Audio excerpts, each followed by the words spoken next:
Okay, I think we have 11 people here, so I'm going to call the AdCom meeting to order. Thanks, Frank. Hey, did you mind putting these on? Just giving them to him. Before we start on the voting on the agenda, I want to welcome Jack Kirshner, he's the one on the far right, and John Mahoney to AdCom this year. I got a bunch Thank here. you. Yeah. And then Cynthia Tracy, the one on the lower right, she's the one taking the minutes for AdCom. All right? Okay, the first item on the agenda is the approval of the June 24th meeting. Do I have a motion to accept the minutes as presented? Yep, make a motion. Second? Okay, all in favor? And abstain? You got it. Okay, Yep, so abstain. the vote is 9-0-2. Okay, the second item on agenda is Frank Spillane.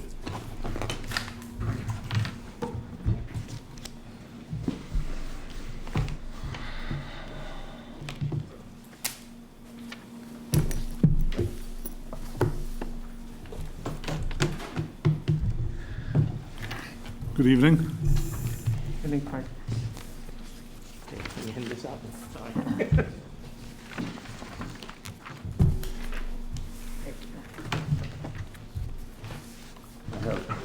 Okay, next one? Okay. Yeah, me too. Oh, thank you. Thank you. Sure. Okay, Frank.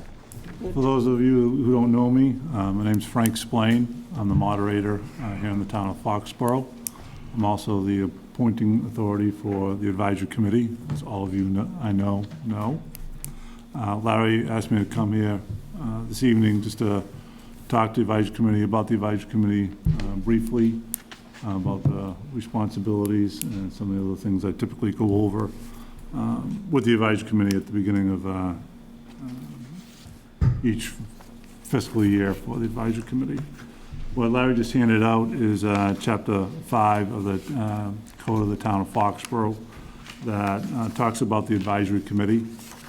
I normally hand that out. That is the main area where you'll find your responsibilities as the advisory committee. There are other statutory areas within state law, but most of them are indicated in here. One of the things that it doesn't talk about is reserve fund transfers, which this committee works with the town administration with regard to them, typically at the end of each fiscal year. So right away, I'd like to thank all of you for being members of the advisory committee. The advisory committee is consistent of 15 registered voters within the town of Foxborough. We try to get a cross-section of the town. As I like to tell people, I wouldn't want 15 Bernard Dumonts on here, with one type of sign mindset. We like to have a very diverse cross-section of the town, representing a broad representation of the town. The advisory committee is an independent committee within the town, advising the town on different issues. It advises the town in an objective, unbiased way, reviewing those issues that way, and giving recommendations to the town, either at town meeting or through other avenues.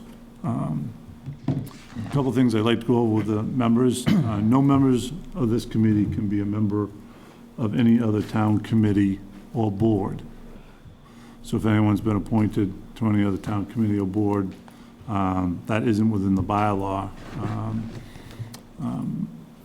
then you have to step down either from that board or from this board. You also can't be an employee of the town.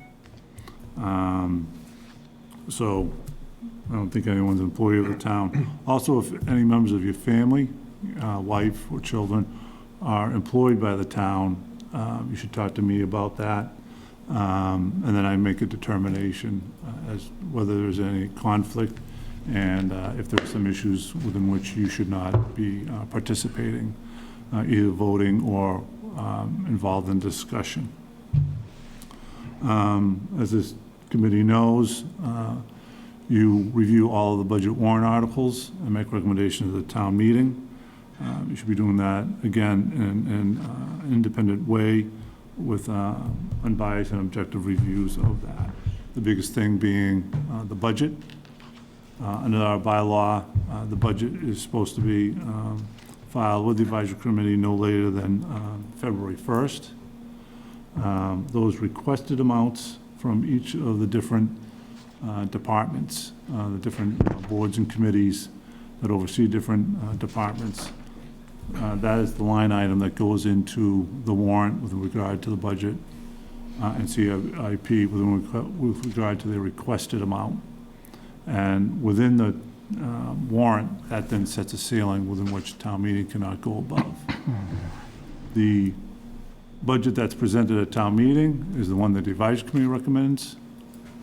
So the advisory committee can make a recommendation to town meeting that is lower than what either the selectmen or the advisory or the town manager or the water and sewer commissioners or whatever they request for their budgets. So the motion that goes in front of town meeting is the advisory committees. And anyone at town meeting can increase your amount, but no higher than what was requested again back on February 1st. Well, that may have been changed in the interim. I'd like to go over a few things with regard to how the advisory committee does its business with regard to write-ups and all that. Before each town meeting, the advisory committee is supposed to have a write-up of their votes with regard to each warrant article and how they determine whether it was approved or disapproved by the advisory committee with each warrant article. And then the write-up gives, again, an overview of how the committee discussed it, reviewed it, and then eventually voted on each warrant article, again, either approving or not approving it.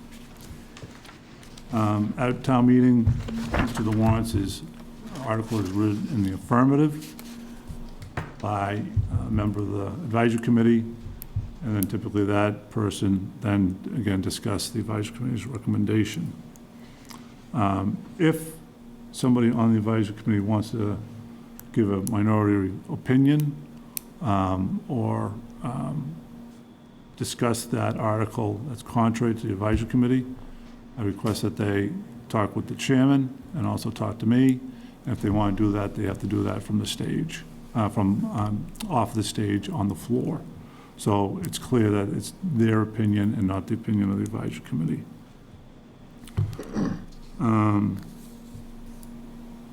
I also typically go over some of the rules with regard to your meetings. This is a public meeting and not a public hearing that the advisory committee has. The difference is at a public hearing, the public has a right to speak at some point during that hearing.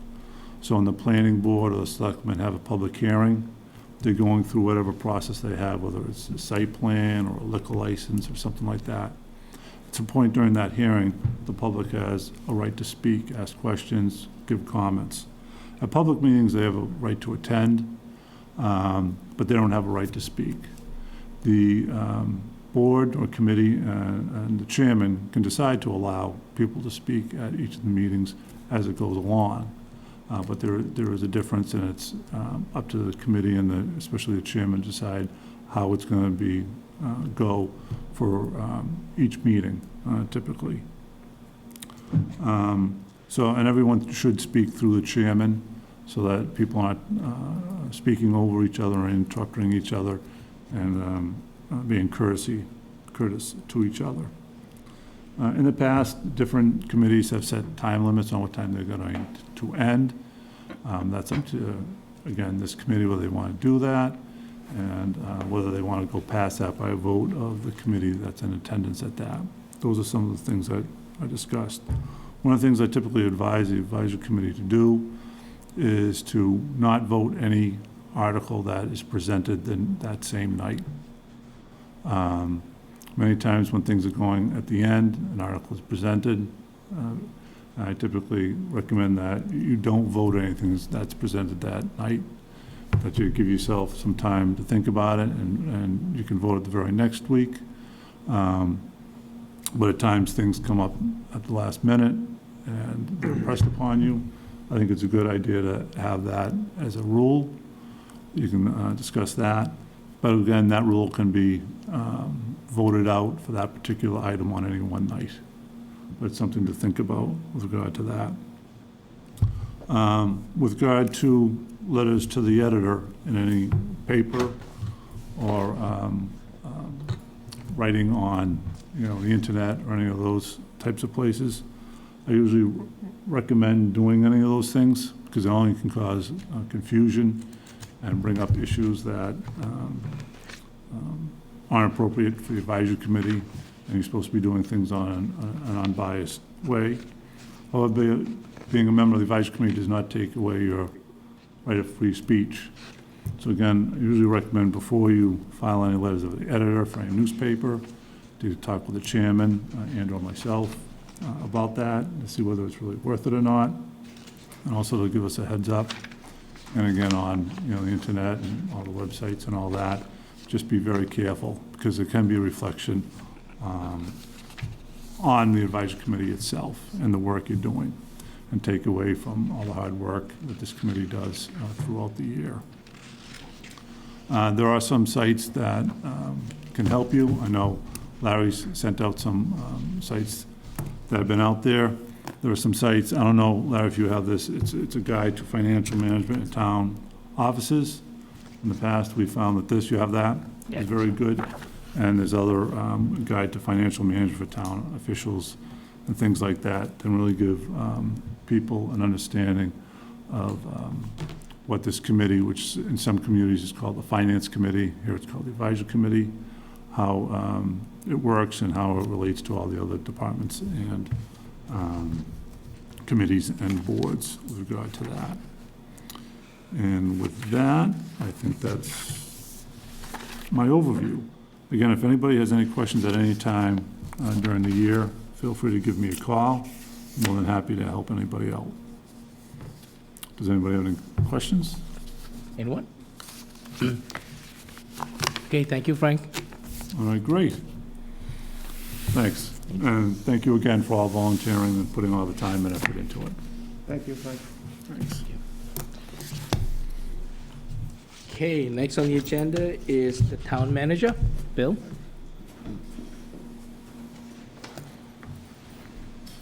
Good evening, everyone, and welcome to a new year. Happy New Year, all right? It's nice to see all of you again and some of the new faces, so welcome aboard. Happy to have you here and looking forward to working with you all. Like Frank, I think it's a big commitment of time on your part to do this work, and we're grateful for the fact that you do it, and you really do help the town in so many ways because it's your recommendations that help the town meeting do their business, and as you know, that's the legislative arm of this town, so we really need that help to guide the community in making decisions which are very, very important for how the community runs going forward. As far as our role, my role as town manager is to work with helping with the budget process along with the finance director and director of accounting. You'll meet them in a few minutes. We're here to provide you with as much factual information that you need in order to do your work. I do throughout the year produce a budget document that you'll see. It's usually the first one that you'll get is a culmination of all the information that we've collected during the process, which, as Frank correctly pointed out, has to be submitted to you by February 1st of each year. We try to get it to you around the middle of January, and we're going to continue to do that. Now, there's been a couple things that have been complicating that process this year. In case you haven't noticed, I see all of you wearing masks tonight. So, there's a world called COVID-19 that we live in now has created a scenario which is unique, and I have not seen it in 37 years, which was that we've not seen a state budget, that's been finalized even up till now. I did see that the governor today came out with a recommended budget. He actually came out with a budget which came out in January of this year, was then sent to the legislature for the House and Senate recommendations, and then COVID-19 hit. And so they weren't able to finish or complete their their hearings on the budget, so we didn't actually, we still don't see a budget as of right now. In fact, what the state's doing is passing resolutions to fund the government on a month-to-month basis. In March, when COVID-19 hit, and before town meeting actually occurred here in Foxborough, we came to this committee and said, it's time for us to relook at the budget because there were a lot of assumptions made about this fiscal year that we just don't think will come true now. And we're going to get to a point where we can actually share that information with you. We're trying to get a good handle on where we are in this fiscal year. We've got through one quarter. We're down a little bit, but not any amount that's caused me tremendous concern at this point. We estimated it low, and it's coming in low, and so we're not surprised by any of that. Good news. Some good news is that the budget that was filed by the governor today is about $1.2 million higher than the estimate that we had given for you all to approve a town meeting. So we estimated it low purposely because we didn't think it would come in at that level, but it is coming in higher. That's good news. So we have a little bit of room to maneuver here. Our local receipts, our new growth estimate was around 650. Right now, it's coming in close to 6, so we're not far off that number. Our local receipts number is a little bit on the low side right now, obviously because of the fact that we didn't see any concerts over the summer. We didn't see any. We're not seeing football in person. We're seeing it virtually at Gillette Stadium this year. Concerts. Yeah, concerts. Yeah, with no concerts, of course, and then and no shows, additional shows. So, and that's real revenue to us. I mean, we looked at the numbers today, and on average, over the past 8 years, we've averaged close to $3 million a year in payments in lieu of taxes from Gillette Stadium. This year, we're seeing somewhere, we will be fortunate to reach $2 million if we can get there. So it's a big hit, but we anticipated that as part of the budget process. So George and Maria will get into where we are and the process will start. We'll get into that detail later on, but right now we're only going based upon 1 quarter's worth of revenues, and we'll get to that point. Just one parenthesis on the pilot. There is a ceiling, right? So the 2 million is still above that ceiling. Yeah, the 1.5 million is the guaranteed a minimum. Okay. I said we'll be lucky to reach 2 million because we don't know what could happen in the spring. We could still see a couple concerts come in by the end of June. If that doesn't come in, obviously, then that number will be lower. But I think we're taking an optimistic view right now, only because none of us really know. But I do think that. But we anticipated that we're only counting on 1.5. So I do think that the number could come in at that number, or at least that number, but it could be higher. Thank you. We also did see some money come in on the meals tax and hotel motel tax, which we didn't expect to see a lot. We did see some come in, and that was during the more difficult times leading up to that. So we did see some money come in. Obviously lower than what we anticipated, so we're not surprised by that either.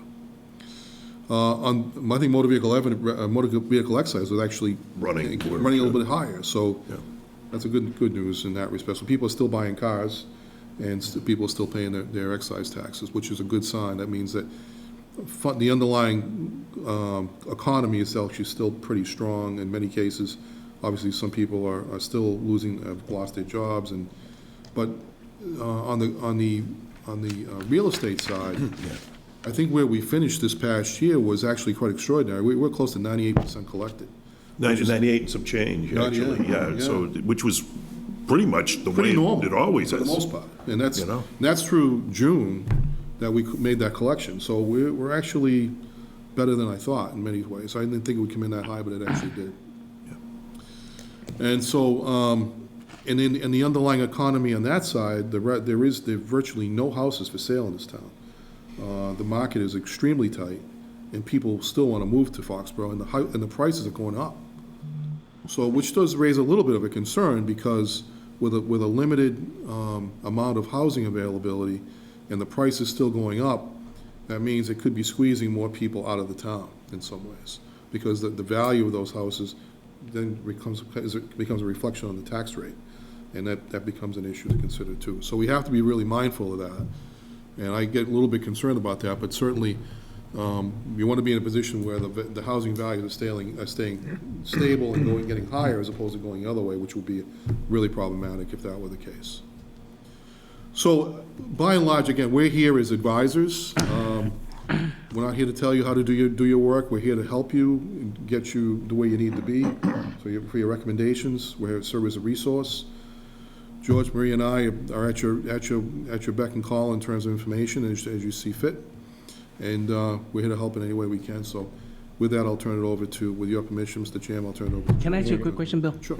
Can you talk about expenses? What have you Sure. done to at least hold it down? Or keep it Yeah, stable? so on the expense side, actually, we're seeing our expenses are doing okay, at least as respects to the town side of government.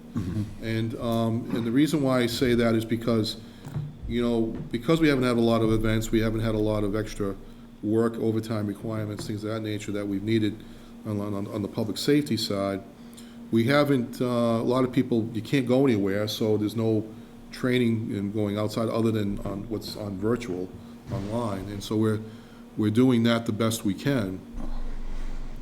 And as far as, we're not adding new positions. We haven't done added any new positions, but we are filling the positions that are critical, because if we don't have them, we're gonna run into a problem that's gonna will create a problem operationally for us. So we're trying we've actually done a few things. We actually had to lay off one person in the recreation side because that program runs on fees.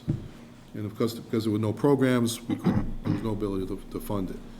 One other person has agreed to work, to fill in on a part-time basis on a position that we had available in the finance department. It's working out with George and Marie right now, and it's working out really well. It's actually killing two birds with one stone, if you will, because it helps that person stay employed, but also teaches them how our accounting system works, and actually is helping them so they can do their job better when they go back to being a full-time person in recreation.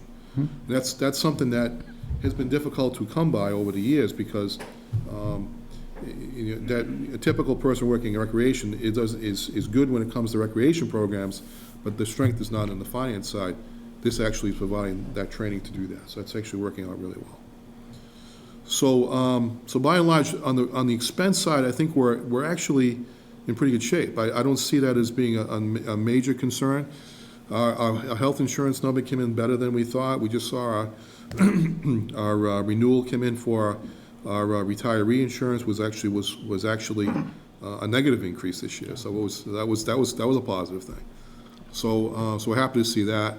And even on the health insurance side, we were able. Meyer actually gave back money to employees and to the town this year for one week because they took in more money than they needed for last year's program. Well, it was it was 2-week period. All right, half a month, one pay period, yeah, half a thank month, you. yeah. Which we One benefited paycheck, from one as paycheck. well, yeah. Exactly, it was one pay period, as well as the dental, by the way, which also worked out for 2 pay periods because of the way that program works. What about auto insurance? You get any money?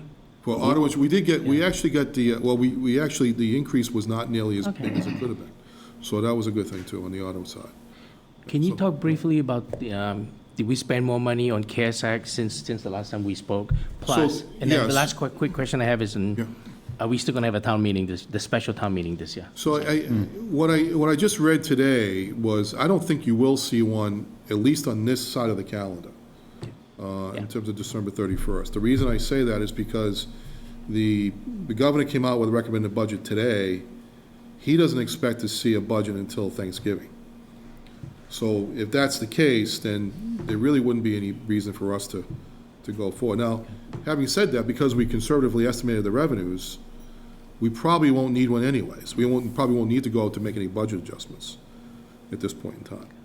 But the other side of that coin is on the school side. I worry a little bit about what's happening there because they are surviving with a lot of federal and state aid right now.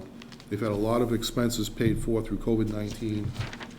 Somewhere in the order of $800,000-900,000 has come from the federal government to help pay for that. So we don't see a new commitment beyond 12/31 for federal aid at this point. My gut feeling tells me that you will see one after the election, post-election. The only thing that worries me about that, if we have a challenged election, what will happen with that? You know, so that could actually slow things down even further. So we have to be mindful of that. We think they'll get through at least till December. If we have to go back to address that situation at town meeting in January or February, then we'll have to, the selectmen will have to call for a special town meeting to do that.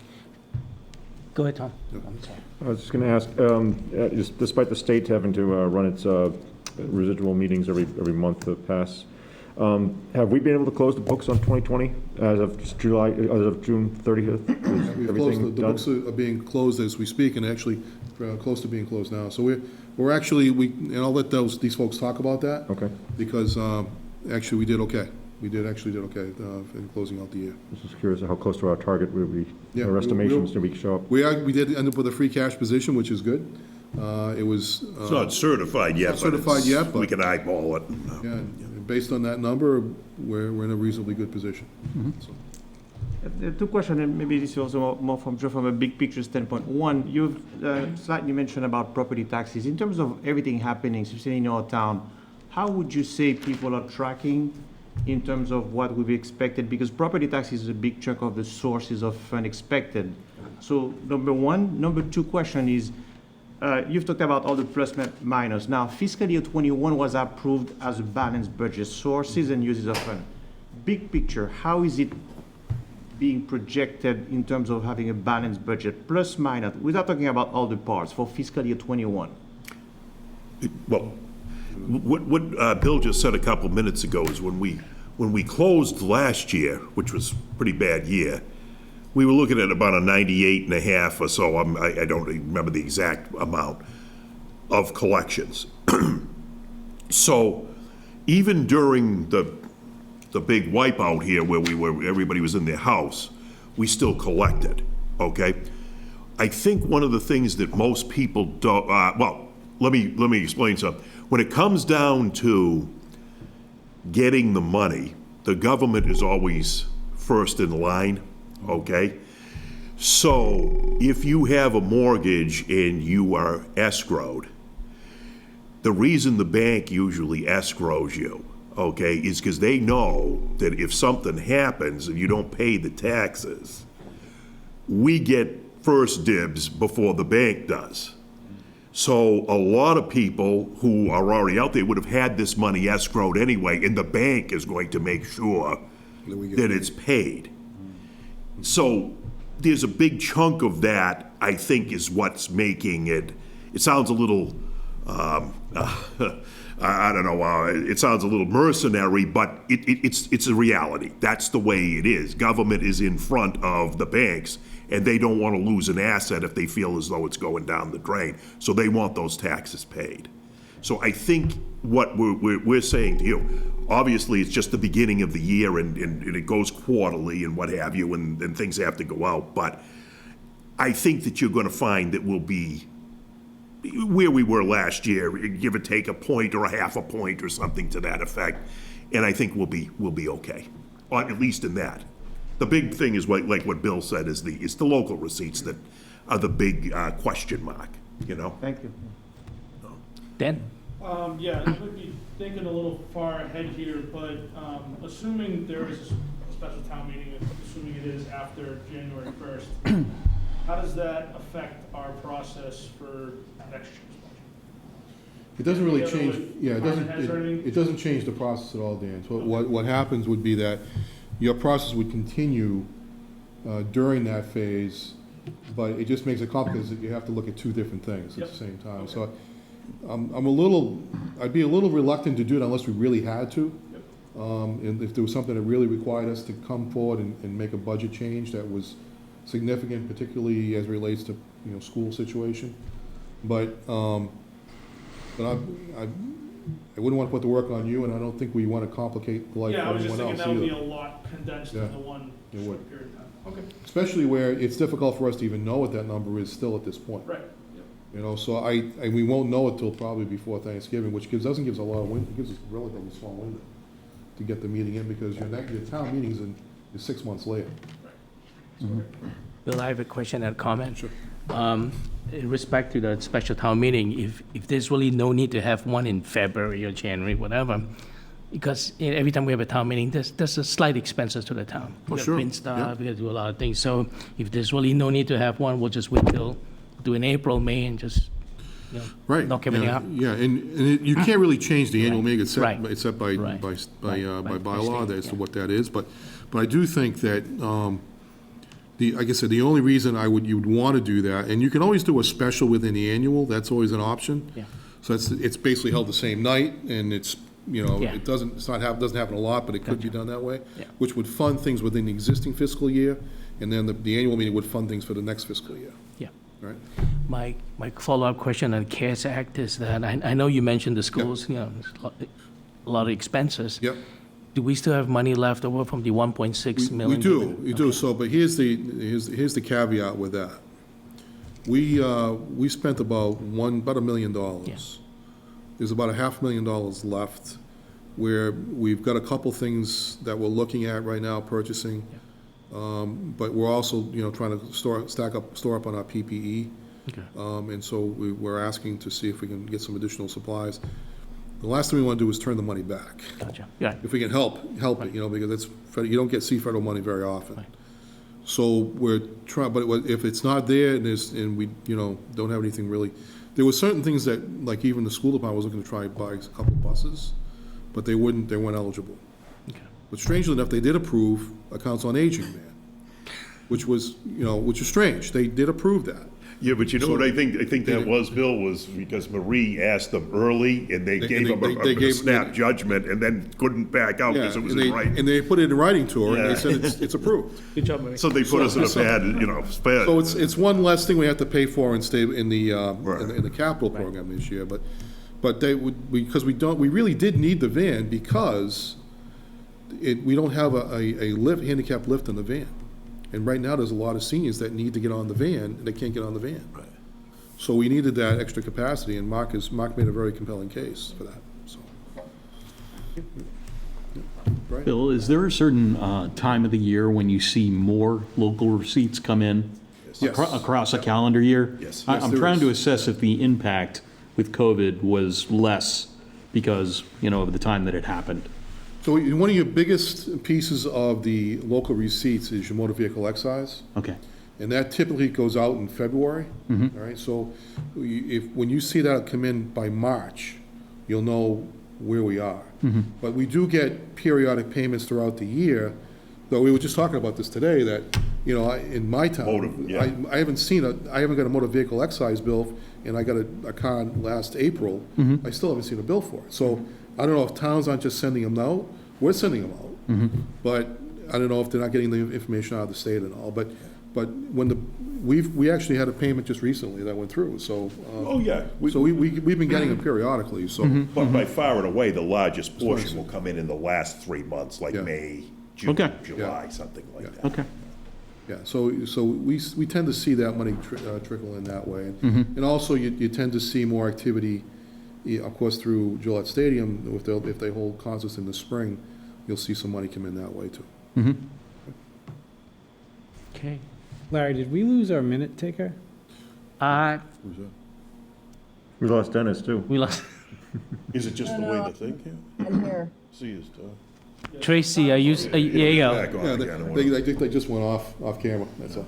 Oh, It's okay because it's recorded. Okay, Even yep. if you lose it, she can follow up. No, I'm Quick here. other picture, if I may. I just didn't think This I may be a wanted to bit see the side of premature, my but face. I'm thinking again, mid to long term.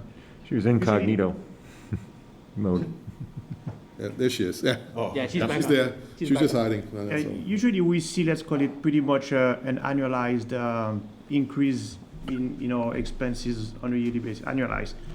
I'm thinking about, again, the concept of sources and uses of fund. Would you say that, again, maybe be premature to ask with everything happening, in terms of, usually we make it up two ways. The property taxes, given the formula we have, go up, and water and sewer is different because they have their own, call it P&L, but right. still, Yeah. my question is, would you say that with everything happening, I'm thinking about people feeling it, there would be a way to, there would be let's call it, with quite a bit of employees here who are part of union and so on, there is a natural pay increase and so on. How do you foresee this in terms of the sources of fund and people, let's say, not fitting it into either higher property taxes or is it too premature to talk about that? I'm thinking about, again, for next year, having a balanced budget.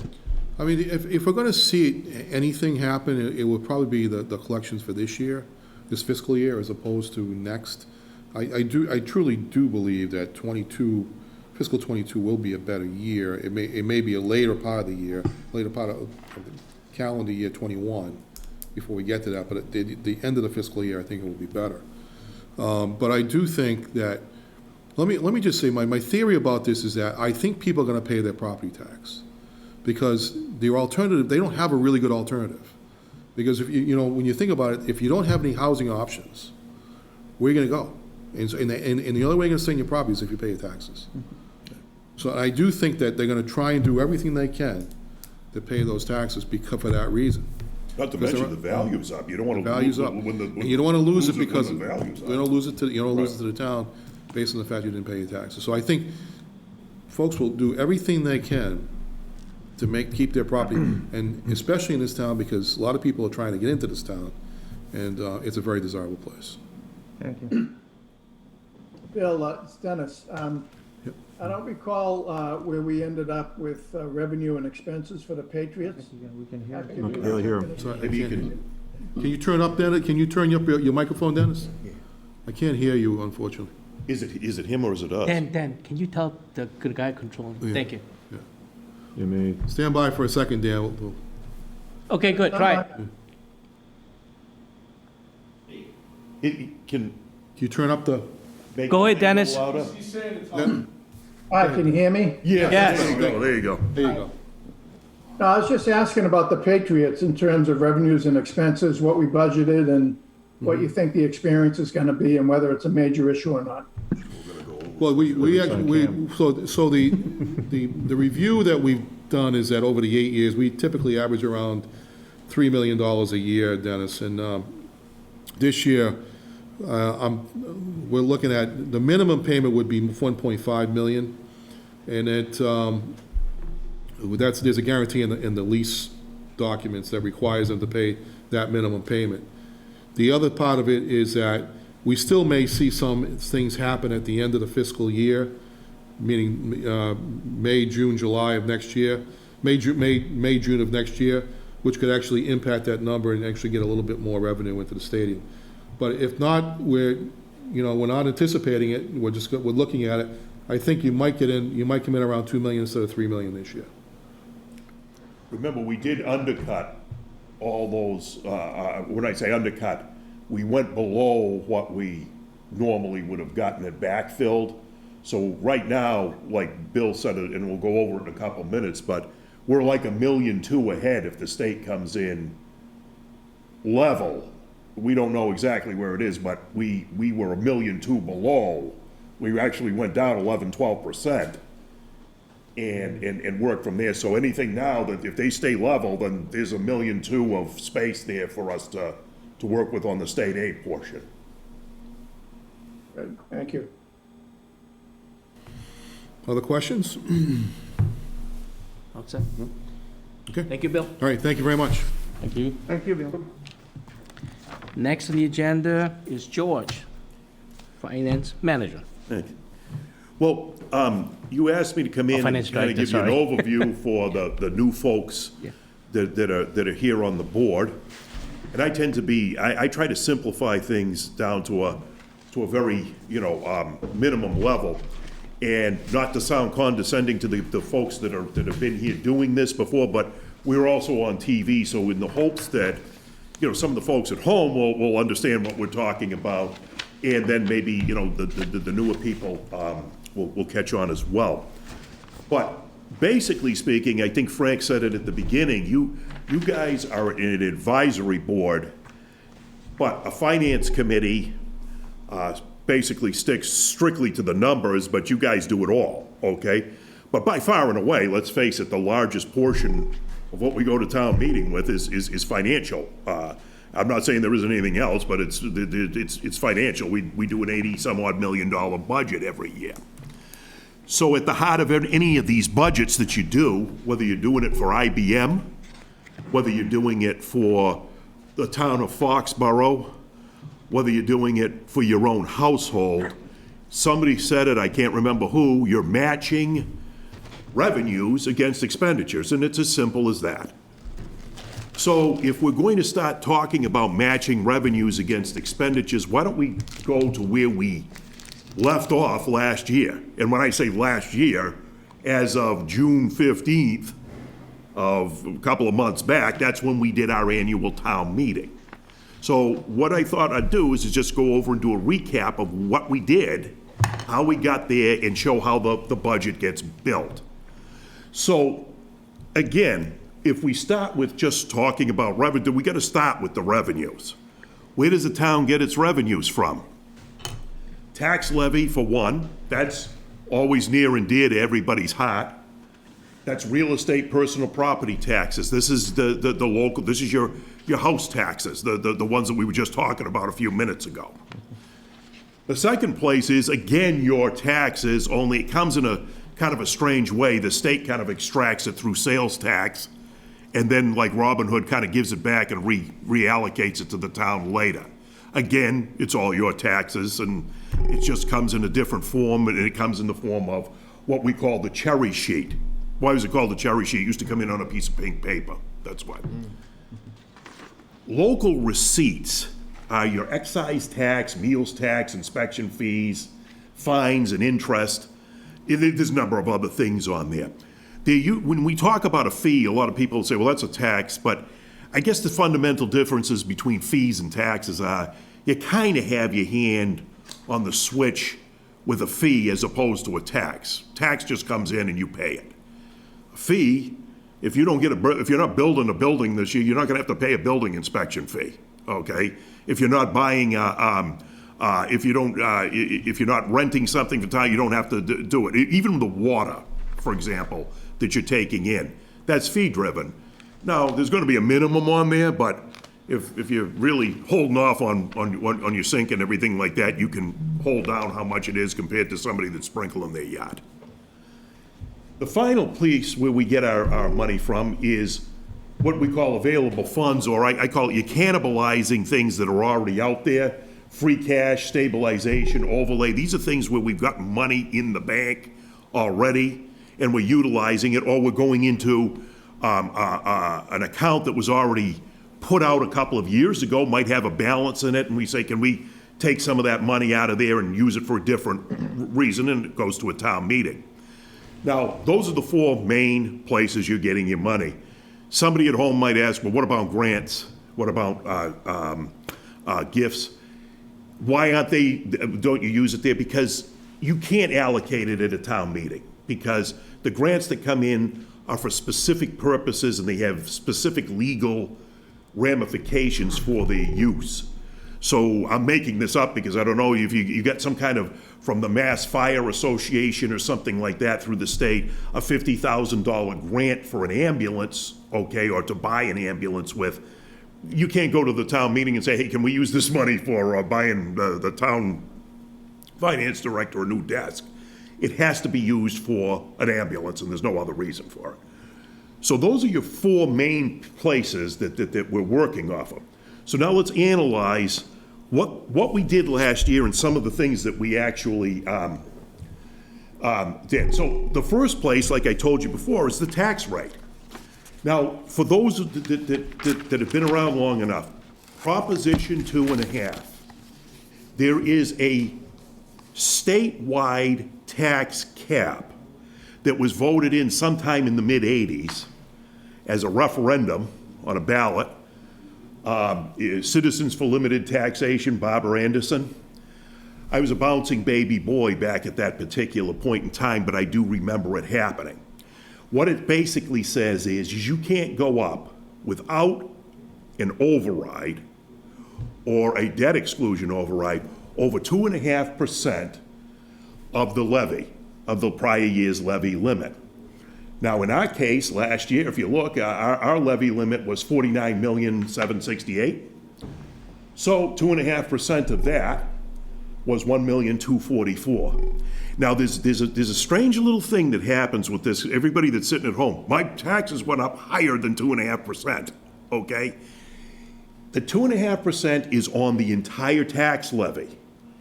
From there, the assessors go through more state-controlled calculations, which says your house has gone up by 20%, your house went down by 10, and therefore, when it's all done, that 1,244,000 is spread, but it's not spread evenly. So that if I happen to have a house that was worth $500,000, well, how come it went up? That's more than 2.5%. But it might have gone up. My house might have gone up by $100,000, if you follow what I'm saying. So it gets moved around underneath, but what you're doing is you're not spreading equally that 1,244,000. So that there's always that thing. People are like, what are you talking about? My taxes went up higher. But we're held to that 1,244,000 for fiscal '21, and that is the actual number, by the way. Yeah. George? Yes. Historically, have we kept it at around 2.5? Has to be, because unless you've overrode, and then I'll get to that in a second. Okay. What you guys have done is debt exclusion overrides, and there's a distinct difference between it all. George, that's not true. It can be lower. Well, yeah, you can go backwards, yes. No, but he asked if we've ever gone up over that. We have not had Right. You guys have done debt exclusions. I don't believe you've done a straight-up override in the last few years. It's all debt exclusion. They've never done it. We've never done one. All right, you see, I've only been here for a year and a half, so I don't know whether it ever happened a long time ago. See the number new growth over there? That's a calculation by the assessors, and they're currently in there right now calculating that up, all right? And what that basically is, a new business that came into town. I added a garage to the house that I've already got. I built a whole brand-new house, okay? Any number of nuances make up that 650,000 that we predicted last year. Over the past number of years, we've been making about 900 plus, 940,000 has been what the average is on our growth. Of course, last year, with everything that happened, I mean, we drastically reduced it. Right now, I won't say for sure, but the assessor is looking, we're not doing bad in that particular area, okay? So I think we were kind of on the money on that. Now, you see the blank right there is an override. Now, watch this nuance here, because that's the one thing I want to bring out. You see where the override would have been? Let's say we overrode, and let's make a distinction. What is an override? You're asking the town or the people, I need another $1 million, okay? But I want it for general operating purposes. We would have put the override in that add override for 2021. What would have happened is that, let's call it $1 million. That $1 million would have gone down to your levy limit, and now instead of $51,662,000, you'd add $52,662,000. That number would go forward next year forever, unless there was an underride, and then 2.5% on top of that, forever and ever and ever, until you go backwards, which I think has only happened twice in the history of the state, okay? So note that there's nothing in the override section. However, if you look at the FY21 debt exclusion, which falls under the levy limit, what that constitutes is a number of debt bond issuances that you went to town meeting on over the last several years, okay? And this is what we are paying principal and interest on each one of those bond issuances for fiscal '21. But again, note it's below the levy limit. Next year, when that levy limit comes up to be recalculated again, it's coming up as 51 million, not 53 million. That's only going to last as long as those debt payments are being made. So if one of them falls off next year and you lost $500,000 on it, then that number comes down the next fiscal year until it's gone or until you add some more. there's a very, I'm going to end with this and kind of remind me at the end, because there's something I want to talk about that I think is a pretty good thing that you guys did. And when I say you guys, I mean the town, okay? But at this time of the night, I start smelling the Burger King out there, so I might slam down the thing and run out before I get this point done. So somebody remind me on the last thing. So there's your tax levy for fiscal '21, okay? So now let's get into the cherry sheet. So, sorry, could I ask, the debt? Sure. The debt exclusion is what we're receiving from bonding? We have to pay, just like somebody would have to pay a mortgage. Yeah.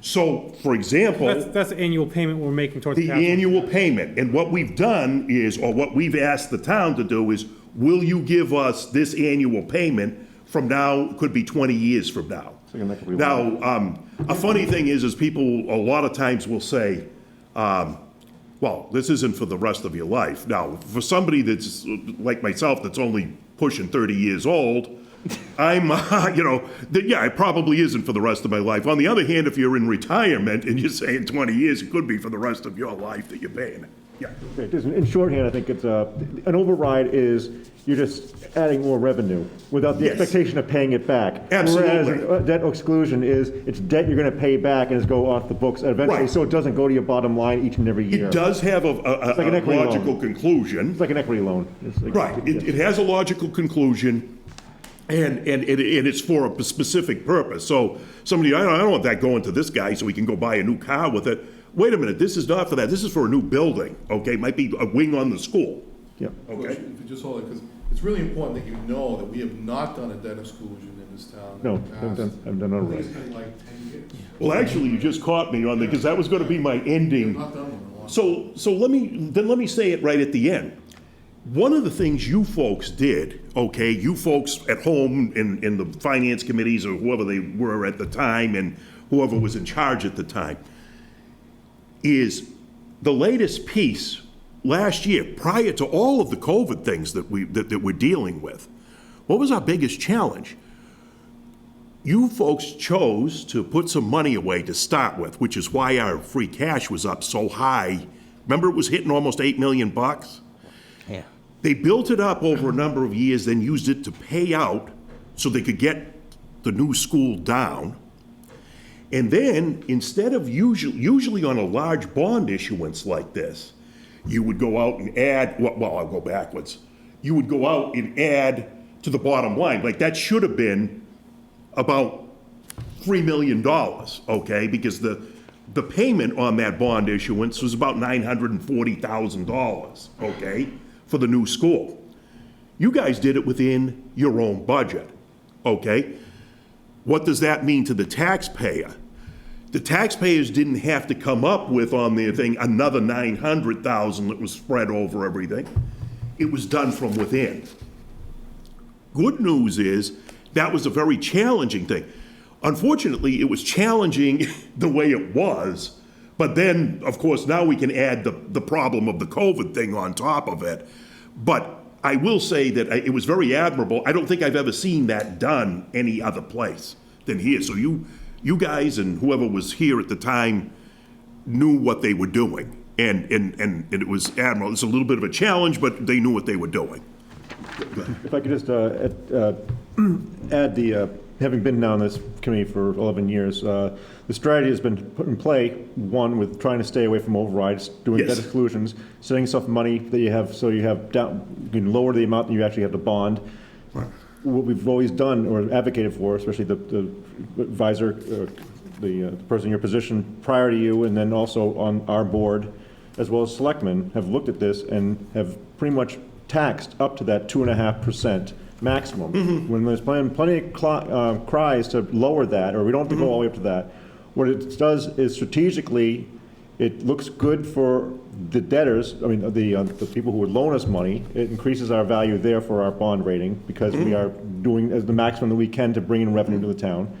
It allows us, the town, to have a backstop in negotiations with the multiple unions we have in town, and saying, well, you can just tax them more. If you're only taxing them at 1% increase, say, well, tax them more, because, for that part, as well as the stability of being able to the budget with a number that you pretty much know you're going to have in a percentage basis, Right. each year, that Right. this just rolls over. Right. So that's, as far as I've seen, over a decade of that kind of strategy in preparing the budget. Yes. The taxing to the cap has worked out well enough so that when, in good years, we were able to put more aside up Yes. front, and the down years, like now, we've had it there to backside.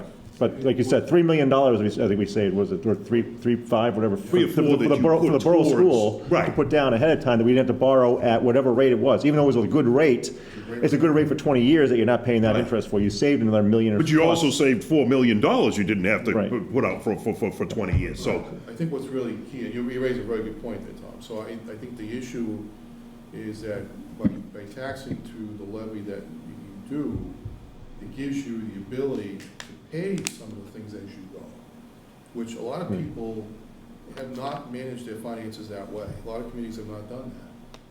This community has had a long history of doing that. And to your credit, collective credit as a town, to do that to the point where you've given you the ability, you pay for this building within a levy, you pay for this, the borough school within a levy. Yeah. And as George and I both have said, I've been doing this for 37, he's been doing it for 36. Never seen anything like Neither that. one of us has ever seen a school paid for within the levy. No. It never happened. I mean, it's something to be really proud of. I mean, I know it's a challenge right now. I mean, of course, nobody could have predicted this, but, I mean, that's something that just isn't done. And and I don't mean that as a bad thing, it just isn't done, It's a good thing. So this maximum levy allowable is what the assessors use to set their tax rate then? Well, ultimately, the tax rate is set based on that levy, okay? Yeah. That's one of the first components of it. Then the assessors go in, and there's a number of calculations, which Hannah could probably tell you. Hannah Simone is our chief assessor. Okay. And she will be in later on, I think, what is it, October, to talk with, what we do. We also have the tax levy hearing.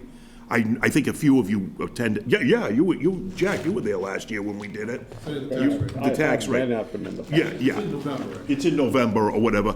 So we go there, and then after they do the gyration, many of which, understand something, this is not something made up by the town of East Bridgewater. I mean, I'm sorry, I worked in East Bridgewater for 30 years, and I Yeah. have a hard time getting away from it. This isn't a town of Foxborough thing. This is a state of Massachusetts. It's done the same way in every town, so we don't have any special way of doing it. She has to do the calculations, and it has to be checked over by the state.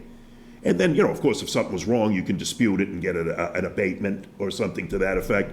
But for the most part, it's all done the same exact way. So we're not, a lot of times I think people think we just came up with these weird things and this is how we do it, but some other place it's done differently. It isn't, because you can't set the tax rate unless the state of Massachusetts George, can I tells ask a you. question? I'm glad you talked about the state. Usually, when do they set the tax rate? Around this time? The selectmen. Selectman does it Right, with a right. hearing Right. around, I think we're in for November 13th this They said year. it in November. No, I mean, I'm sorry. When will the state certify or give you the okay for Well, the tax rate? once you've had the tax rate hearing, then we got to put in what is known as the recap sheet, which has everything that we've done. It's a regurgitation of Yeah. the budget, okay? Here's what we voted, here's everything, and then a tax rate is set. It's usually set on what the assessors have done. They certify it. Okay. And then we can go out and put the The February 1st payment. yes, exactly. The first payment, the final. Right. the To final February and tax May. bill goes out on Correct. December 31st. Right, Correct. right. All right. Right.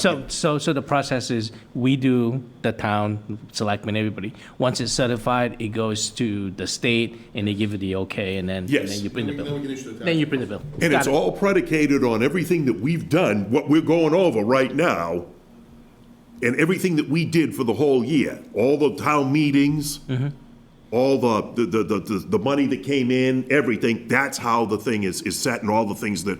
And here's the thing: even if we went in and we decided, I'm going to just highball the local receipts, and instead of the 10 million or 11 million, I'm just going to put in 15 so that we can get the hell done with this thing, okay? They're not going to let you do it, because they're going to say, justify this.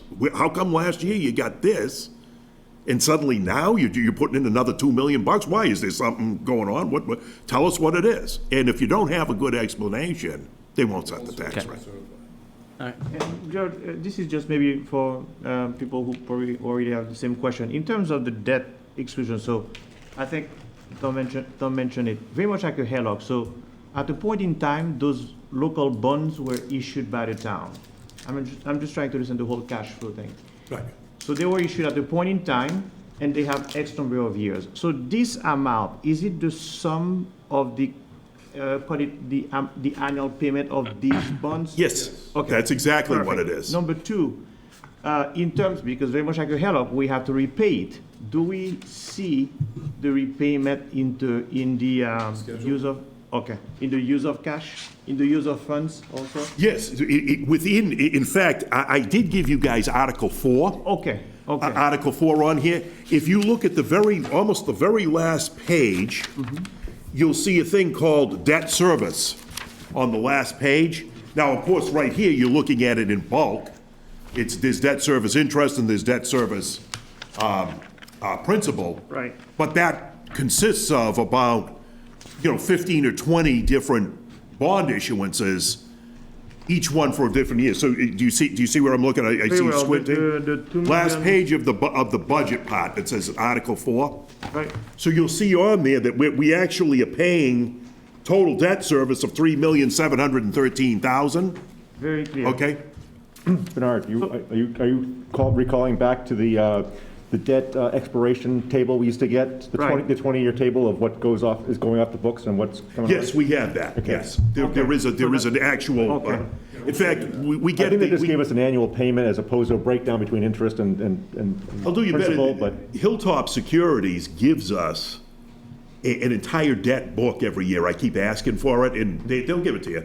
And then you can look in the book and say, okay, hey, this is the town hall. Well, where are we right now? Oh, this is the 2021, where we've already paid off $40,000 or $4 million of it, or whatever it is, okay? And you can see it right in there. So John, maybe last question, to your point, so I understand the last page, the principal and interest, but I'm just trying to answer the relationship. So we have $2.2 million Yes. coming in. So what's the difference between the 3.6 and the 2? Well, I gotta go backwards, but the 2.4 is only the ones that you did as a debt exclusion.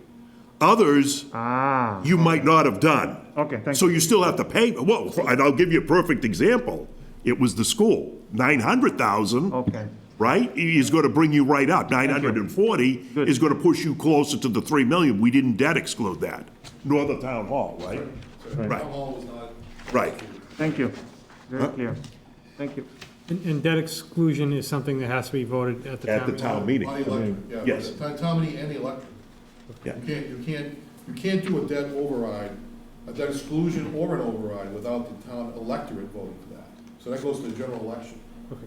All right, so whereas a debt service, an override, a debt payment, a general debt payment can be approved by town meeting.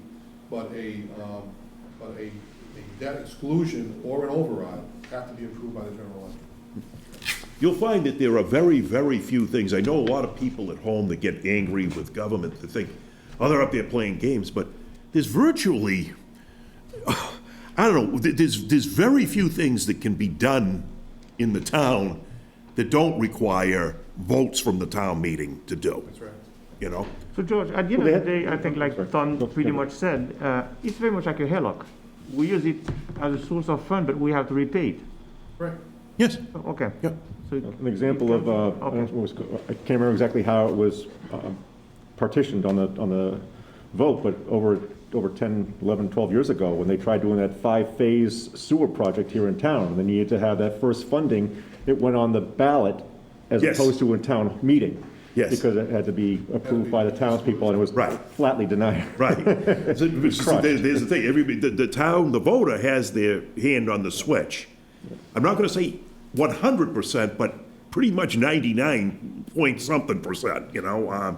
So it's really hard to sneak anything of any significance through in the structure of government that you've got here. So John, is it fair to say at the end of the day, the only difference by not having an override is that the override would carry over into the next year? So it's... The override would, the debt exclusion does the same, it doesn't go to the bottom line of like multiplying out that 2.5% on it.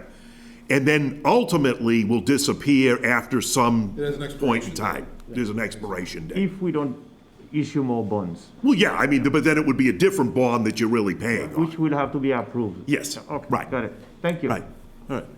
So now we get to the cherry sheet portion, which again, why it came in on a pink sheet. This is your state aid. Netted out, the state aid last year, it was higher than this, but we came in here and we said, like, this is way too high, let's bring it down. And I think Bill was the architect of that particular piece. And we brought it down something like 11 or 12% from where it was the year before. Our last check, like Bill said earlier in the meeting, if the state comes in even this year, which it looks like they're at least going to do is even, okay, then we've got a $1.2 million space between us and the state, okay, for the state aid. So we're in good shape there. I'm hoping that that they were coming in. I was a little disappointed, even though we're 1.2. I thought it was going to be up a bit. It's kind of like, you go sit down in a thing and you get your mouth set for steak, and then they tell you it's all gone, but you can have chicken parmesan or something, and it's, okay, I'll eat it, it's good, but I mean, Jesus, I kind of really wanted steak, but, so I was hoping it was like a couple of hundred, so instead of 1.2, maybe it's 1.4 or 1.5. The more the merrier, so that if there's any other discrepancies, we've got that kind of covering us. So we're in pretty good shape on that. But George,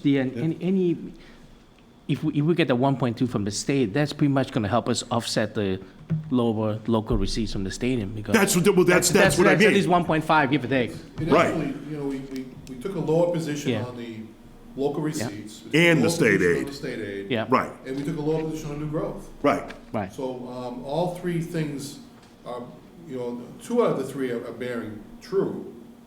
The one thing that's not bearing true, and thank God, is the state aid. It's coming in Right. better than we thought. Can I just have a quick question, Bill? Fingers crossed. And I know we're hoping for 2 million for local receipts. Yeah. We're hoping in this best case. Assuming that there's 1.5 is what we're gonna get from the stadium if nothing happens. So do you think we might have some concerts in next spring to bring it Yeah, up to it closer to really 2? depends in how, it all depends upon how the virus Yeah. impacts the rest of the world. And the simple situation is that I think there's a lot of entertainers that are not committing yet to to calendar year 2021 until they see what happens in early 2021, January, February, and, to see if some of the big venues things happen in January, February, and March, then that's more likely the case that we'll see something in FY, in the later part of the fiscal year. The more likely scenario is to see something in the second half of 2021, which will be fiscal year 2022 for us. Okay. Thank you. So now we get into the local receipts section. And again, you see the big 10,250,000 up there? That's the thing. Last year, in what was the worst year we've ever had, we came in with 10,900,000. So we came in now, I said last time, a minute ago, I said, I think Bill was the architect of the lowering the state aid. But I remember you guys saying, let's This take committee this did that, down. This right. was more you. Let's take this down from where we think we go by another $500,000, which we were already lower to begin with. So this is someplace between $700,000 to $1 million lower than, let's say, what the average would have been, okay? So again, we lowballed it, okay? Hopefully between the lowballing here and the lowballing on the state, whatever we might miss out on there, it'll all come out in the wash and everything will be fine. Now, when I get into did you see the part where it says water receipts budget, sewer receipts budget? Somebody said it at the beginning, these are enterprise funds. They are run with their own money, okay? They are fee-oriented. I never worry, when I say I don't worry about it, whatever they come in for with a budget this year, if their budget is $9 million this year for the water, and you folks approve it, then there's going to be $9 million supposedly justified on the opposite side in fee structure. So it doesn't usually have a draw on the town budget that we're going in to do, because it's always offset. So if there's so much up here in the revenue side, then there'll be an offset of that on the expense side, okay? And it's kind of a wash, okay? I will mention to you that, do you notice how we segregated out water receipts? It says indirect. That's actually us paying us, okay? That $1.1 million that you're looking at right there is the water department. We calculate up in the, well, this is how much that their health insurance costs for all the guys that are working there or people that are working there. This is how much it's costing us for retirees. This is how much that it costs for this, that, et cetera, electricity and everything. And they're paying us back. So that's actually good for the town, because it's coming from the enterprise fund, which is segregated, and coming back into the town's coffers, if that makes sense. Surplus revenue free cash. Last year, we actually used $900,000 to backfill all these deficiencies that we had. Normally, you try to stay away from it. It was an extraordinary year, and I think this year, we'll have to see where it is, but we're going to try to stay away from that, because you don't want to get dependent on it. That's putting free cash into a budget is a lot like a drug addiction. If you put it in there and you kind of start getting dependent on it, okay? And if you don't get off of it real quick, then you're going to want it again, and then well, how about a little more, and how about a little more, And it may, and then you kind of structure yourself around it. I think one of the things, though, that the reason why we're only going to use 400,000. Right. But I think when the committee decided that you wanted to lower the local receipts and use 500, that's where the extra 500,000 went from free cash. So we actually, there was a method to that madness, so to speak. We're doing that. Right. Hopefully, that won't be the case in going into fiscal '22. And the reason for that is that if we assume that this stuff is ever over, by the time we get to that, the hole will be made up if it just goes back to normal, and we won't need the free cash anymore, So, George, is it fair to say that by definition, free cash is pretty much the excess between what was budgeted and where what's coming in? So let's call it the profit. Well, yes, for a town, which we are a nonprofit, but it would be equivalent to a profit. There was I think I told you guys about that book by Stuart DeBard. And he used to say, I hate the word free cash because it gives this connotation that like somebody drove by in a truck and it fell off the back, and now we got a whole bunch of free cash. What the free cash actually means is it's free of obligation. We didn't take that amount of money and budget it someplace. It isn't being held as a reserve against bad debt or anything to that effect. It's free of any obligation. That's what it is. And what bills free cash, where free cash comes from, is unspent revenues from the previous fiscal year, and any excess revenues that were raised in excess of what was planned for the budget.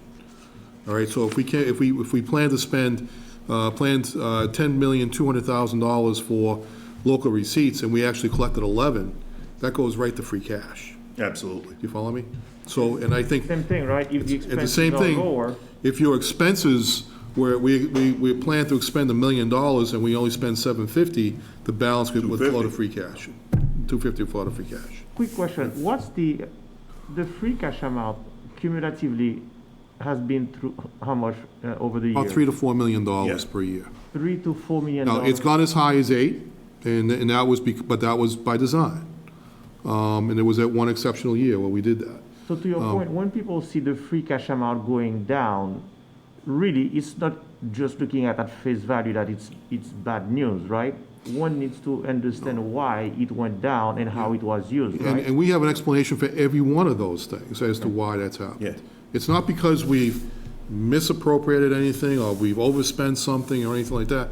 The issue usually is because of situations that we're in right now, where you had to use it to get yourself through a fiscal year because of unforeseen circumstances that you didn't know were going to come about. Now, the good news for Foxborough is that we always have a free cash balance.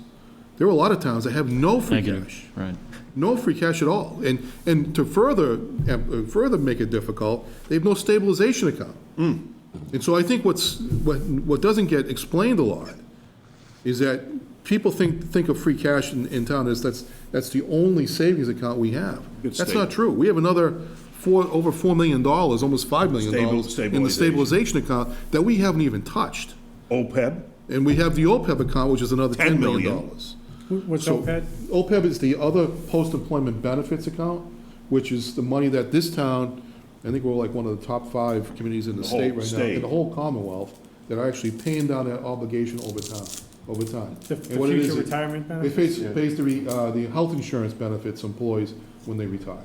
Keep in mind, though, we don't necessarily take anything out. We're back, it's almost like we're backing it, because Yeah, right. the state wants us to say, you shouldn't be out there Right. with nothing backing up the fact that you got all these retirees. Right. So it's basically a savings account, but we have to make a certain amount and say, we're keeping this aside in case something happens. Right. So we're in a good, we've been in that position because the town decided when they collected the meals tax, that would be obligated strictly for payment of the OPEB obligation and also for payment of roads. So that's why our roads get addressed every year, and our OPEB has been paid down. Now, this past year, we decided not to do that because we anticipated that revenue wasn't gonna come in, and it hasn't been coming in. So guess what? And what's good about it is that we separated it out for that purpose. So we're not hurting ourselves on the local receipt side because of that. One thing that is not, and I mean, it's a topic for another night, our own policies, how we try to go over them during the year. Policy actually says they want a recharge of $2 million every year on the free cash. Well, even now, I mean, even as where it is now, it isn't certified, so I don't want to make the number, but it looks like about 3.2, 3.3, something like that, is what it's going to be. So, I mean, we're still making what the voted policy was over the years. Stephanie, you have a question? Yeah, I think the answer is, I was curious what we had in free cash. And so, in the OPEB, that 10 million, what you're saying is that's what we've already paid into the like Yes. 32, or is it like around Right. 32 or something? Yeah, so the obligation initially was $61 million, and because we paid that down, the obligation is now down to about $30 million. Yes. Okay. So, all right, so. And we're on track, if I recall Randy explaining it to us, by 2035. 2035. Okay. Now, the plan is right now that we have been making our pension payments, and if we continue to make our pension payments to the county, we're required to do that. But that's due to be retired by 2030, and after that, the idea would be to double up on the OPEB obligation and pay that off by 2035. Yeah. Right, so then, schedule. we may push it out a year now, because unless we make that up Yeah. with the payment that we didn't make this year. Yeah. So if by chance things don't come back like we hope they will, is there a possibility we may not make a payment next year, but we're still in good shape with Yes. what we've done previously? So So what it would mean, Stephanie, is this, is that if we don't make the payment this year, and we haven't ruled that question out, by the way, we've said that if money does come in, we might be able to make some payment, even if it's not the full $1.1 million obligation, we might put some money towards it. If that happens, then it'll be 2036 instead of 2035, and subsequent, if we did for a second year, it'll be 2037. Okay. All right, so, but Yeah. that's really what it is, We're that's what it we're is. still, We're still in good shape. The time that I spent on advisory committee, it was every year was told that we are in very good shape compared to other Yeah. communities. And just one other quick thing, the only reason why I would like to see us even stay very conservative, at least for one more year, is, I heard on the news tonight, they've already decided to cancel the Pro Bowl, which is the end of January to February. So things are starting to, Tumble. Cascade. Yeah, and something, unfortunately, because of where we live, you have a small window for those concerts because of the weather. Right. If it was Miami, you have year-round, Yeah. so if that starts to push, like Bill mentioned, artists aren't gonna commit. Right. If things are That's starting to push and put, I mean, obviously for an artist to tour, there's a lot of work put into that, and you know, That's right. it's gonna be something that's not like, oh, I think we'll just tour next year. Exactly. So, yeah, I just think, unfortunately, this may fall over Yeah. longer than we probably anticipated Yeah. when we were having these discussions, you know. I mean, it really depends, a lot depends upon when we can see a vaccine, and Yeah. it really does, a lot depends on that, so. Very quickly, circling back around on that, I think we're a country mile ahead of about 95% of the towns out there. My previous town, we had a whopping $50,000 in there, and it was tracking, it was the same size town, remember, just because you got a Yeah. better base up here, but they owed pretty much the same amount. We had about 50,000 towards their 30 million, so. So the last point, and maybe this is more for our new members, in terms of how the free cash, which you've just well explained, is created over the years. Wouldn't you say that it's a catch-22? At the end of the day, every year we go through, let's call it a very rigid budget process. We look at what's coming in, what's being spent. We tend to also look at what's being spent carefully to make sure it's balanced, but more importantly, we try to really go very firm on it. Over the years, that free cash has been created by, let's call it, quote-unquote, Conservative. yes. Yeah. So, wouldn't you say that in a way it's a catch-22? How do we go in the past years very, very firm in terms of firm spend, and we would not have that free cash now right. accumulated to spend, right? Right. So I think it's very important for the new members to understand that concept. And I call it pay me now or pay me later. That's right, that's right. So when we talk about the annual spend matching the annual revenue, Yes. it's one thing, but as importantly, I'm not saying creating a cushion, but very much like life, if we don't basically Right. predict what will be a little amount and over time will accumulate, Yes. like right now, will be cut, right? Yes. Is that a fair That's correct. statement? Yes. Okay. I think the fact is also, the other thing that plays into that is that because we do have the stadium here, that, you know, we do have years where they do better than other years. And so when that happens, that falls right to the bottom line, and then we're able to store that money away. So, you know, we've had years, we've had $3 million plus years where that has really fallen to the bottom line. So when we're gonna have a few lean years, that the fact that we tucked that money away is a good thing. And so, All right, I'll try to whip through these, other available funds. We take for the ambulance fund every year, we put $1.4 million in there. We put a little bit more in last year, but it's always, I think it was $1.2 million the year before. Right. It comes out of, the fire chief has the ambulance fund where he's, every ambulance run, it goes into that account. It can go to offset the fire department. just one point on that, there was a concern throughout the year that when we went to COVID, that the ambulance runs might slow down.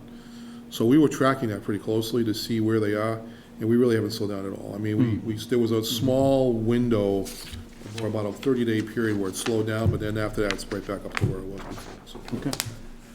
The recreation revolving is another form of indirect cost.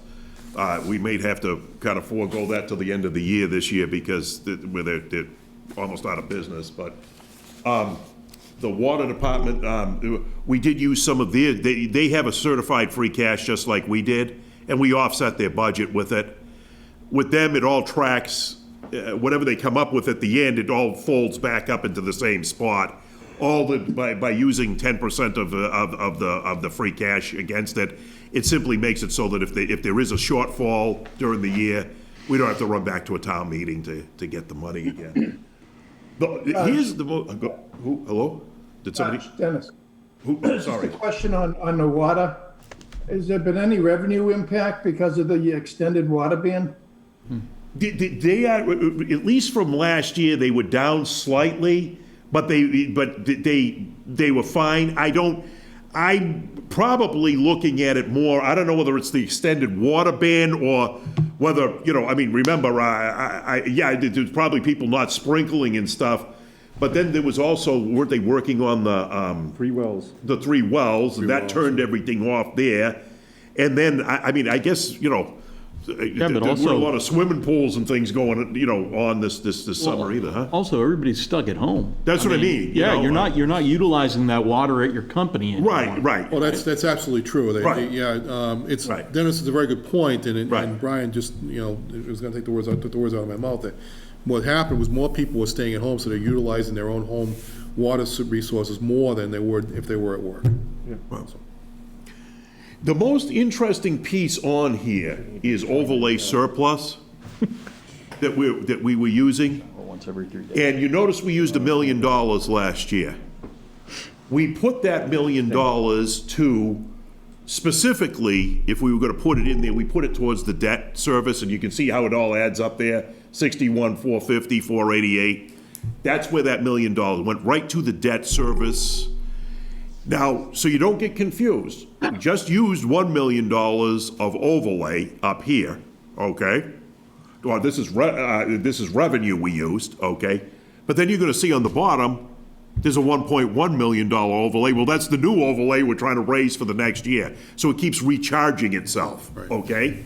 So, again, I think as we move forward, at least for now, we'll probably need that for just putting it towards the $900,000 school project there that we didn't have anything for until we kind of stabilize ourselves again. Right.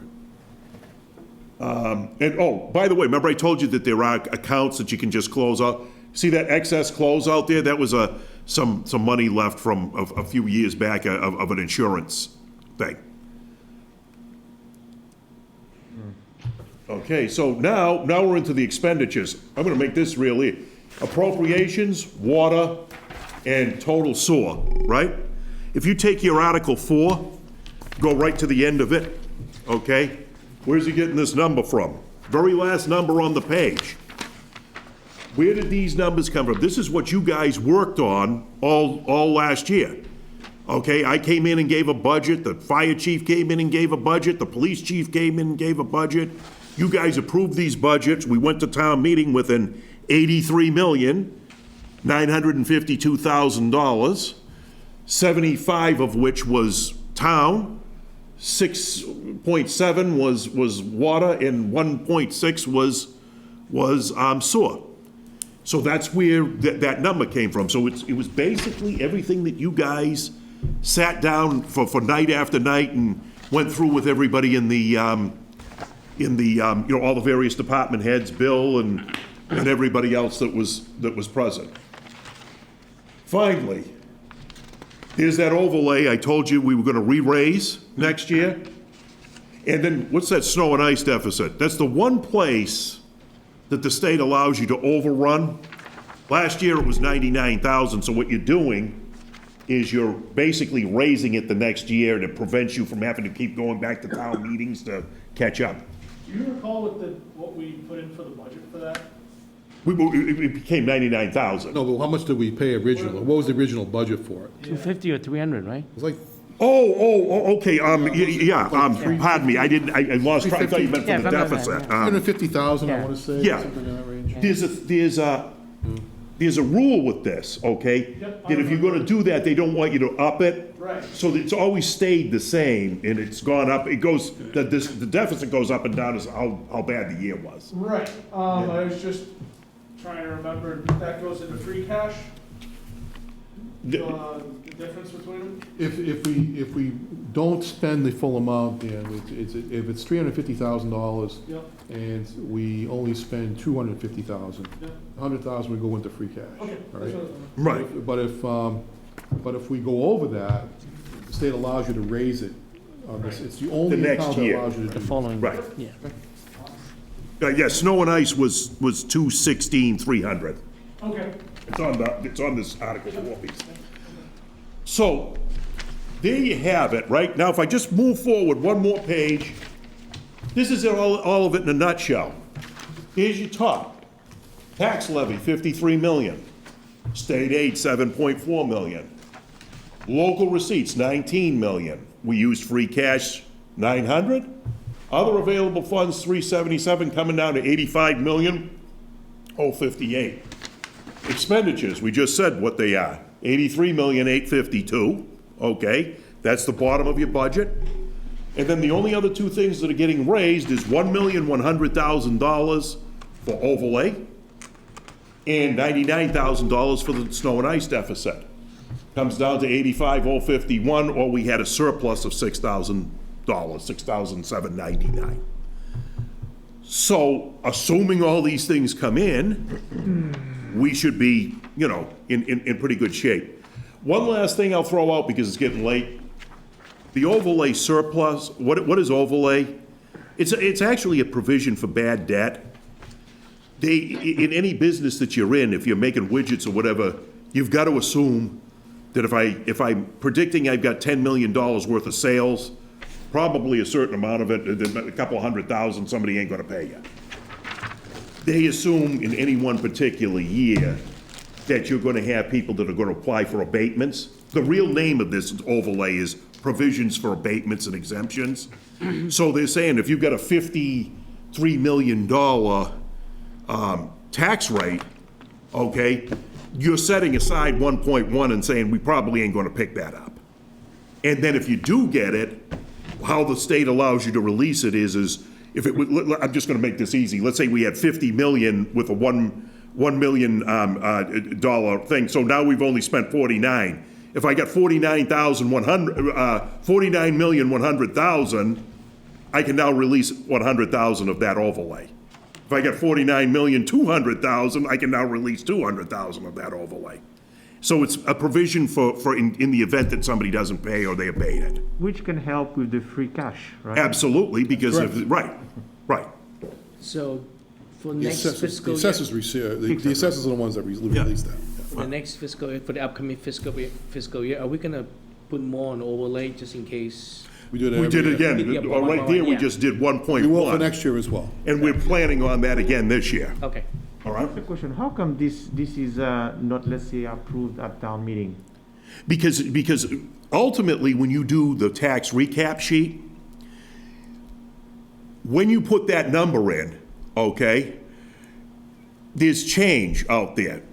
So when you push the button, it automatically goes to the overlay, okay? Yeah. So it adjusts the overlay up and down depending upon what it needs to make it work. So if you voted something, then you're stuck with it. Now you gotta go back to, wait a minute, I'm off by 50,000 or something like that, Because that's a 5-6 month Yes. Correct. Yeah, interval, right, whatever you wanna call it. right. Thank you. Hopefully that kind of, oh, sorry. Oh, no, I'm sorry, finish that up. No, go ahead, I'm good, I'm good. So revenue sources, so when we take a look at all the revenue sources, it sounds like local receipts Is the one that wild we're card. most worried about. Wild card, yeah, that's the It's the one. wild card, yeah. Okay, that's the wild card, okay. Yeah. Any thoughts on when we'll have better guidance? I know you said only 1 quarter. How long will it take before we really understand the impact of the restaurants shutting down? Well, Right? what's happened with the restaurants is that we've been working, just so everybody knows too, it's important that we've been working with Patriot Place, we've been working with the downtown businesses, we've been working with restaurants around the town to try and help them stay open as often as much as possible during the pandemic. Yep. And we provide them with latest guidance and direction from the state, as well as help them promote their businesses as much as possible. So right now, I don't think we're as bad as we thought we were going to be. But a lot of the businesses, I think where we're going to see an impact most likely will be during the next several months, where we see, where a reduced spacing. Right now, they're down to 50% capacity. You'll probably see that carry through until March. And then April, you'll start to see people start moving back outside again. But if they stay at 50% capacity, most likely will happen, they'll try to make that up with takeout service. Right.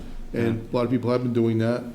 It's interesting, some of the businesses, believe it or not, have actually done better in this scenario than others. Yeah. And surprisingly so. I was really Like quite local pizza shops and well, such? local pizza, but also like some of the high-end steakhouses. Oh, sure, Have done yeah. better, because people they still want to have a nice meal, even if it means they have to go home to eat it. They'll still do that.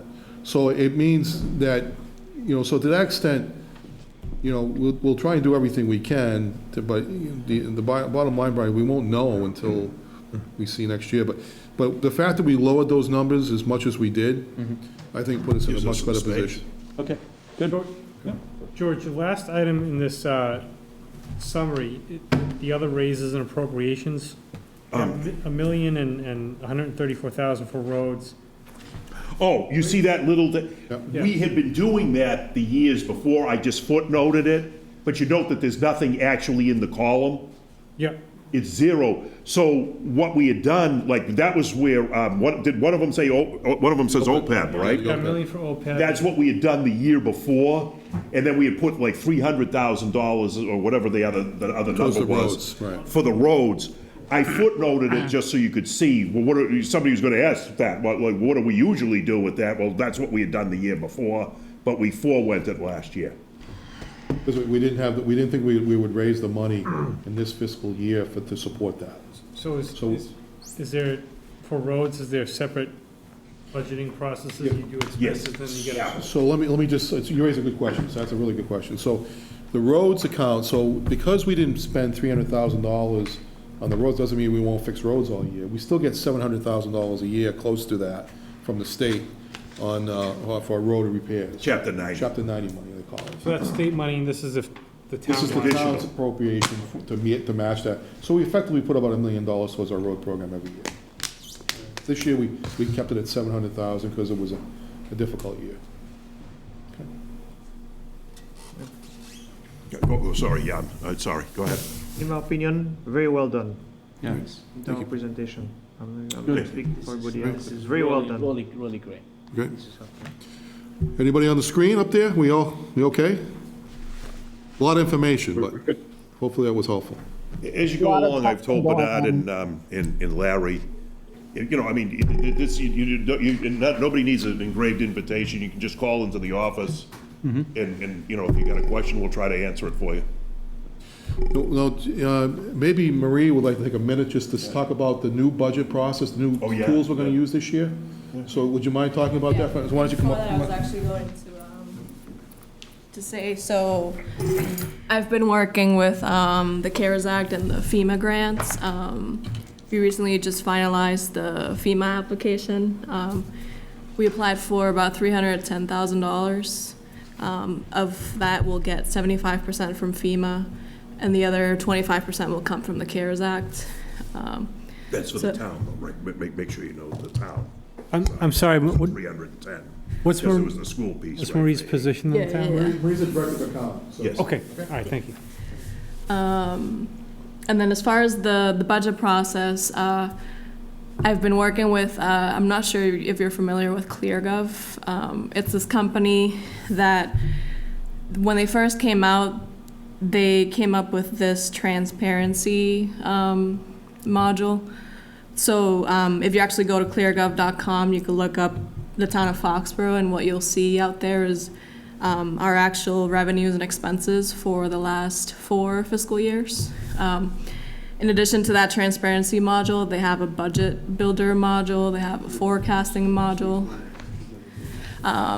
So what we basically did is we purchased the modules for the budget builder. So for FY21, you guys got that binder with a very small font. I had a monster spreadsheet with like 50 tabs. So we purchased the ClearGov module, which what we'll do for the FY22 budget process, it'll be an online interactive process. So what we'll be doing is we'll be taking a copy of the FY21 budget. It will all be online. You know, each one of you will have a login, which you'll be able to go in, and you'll be able to see where we are in the budget process. And it's all real time.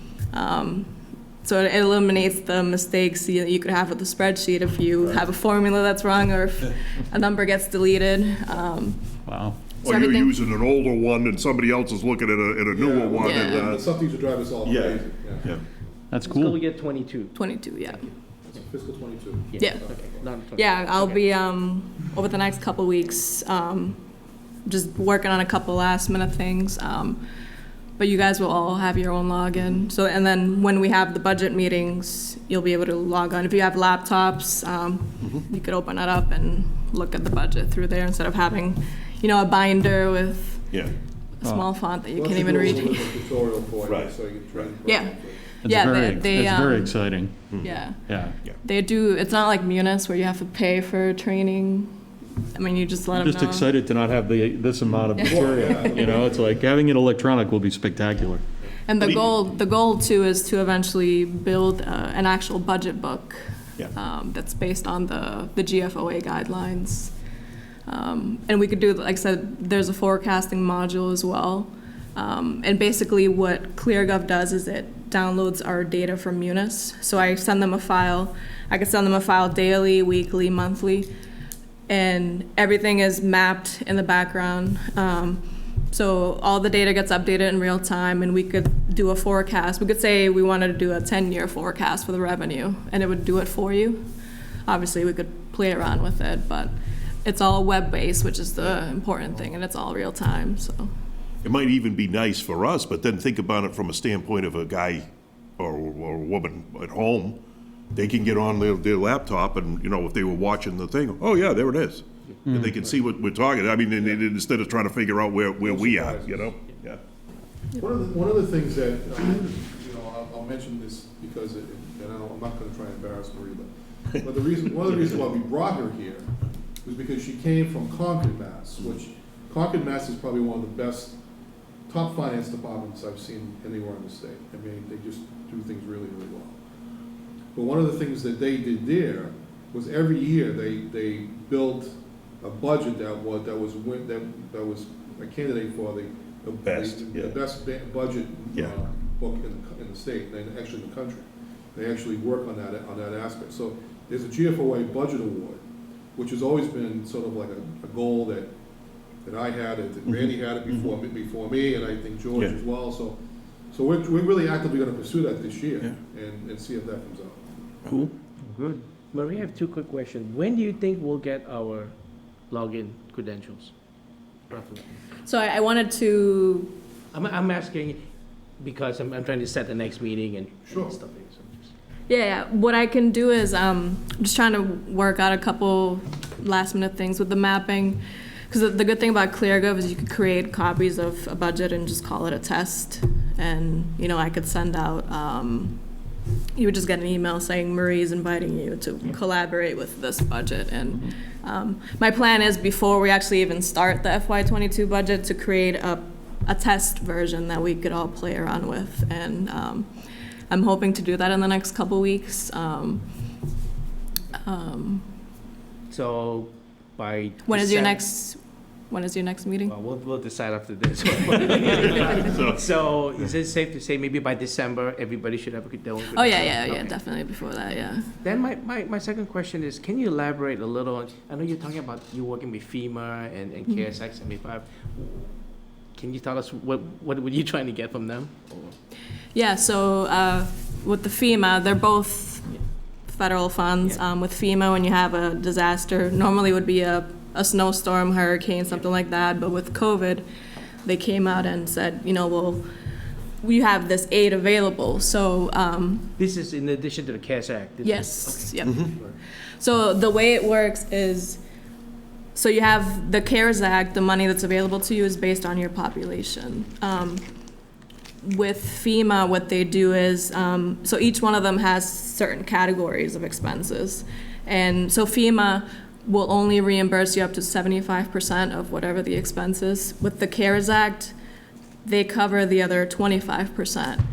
And the CARES Act also covers, like, for example, we had to spend almost $700,000 on laptops for the schools. FEMA doesn't cover that stuff, but the CARES Act 100%. does. 100% on that one? Yes. The thing with both, so with the CARES Act, they want you to go out for FEMA reimbursement first before you request money from them.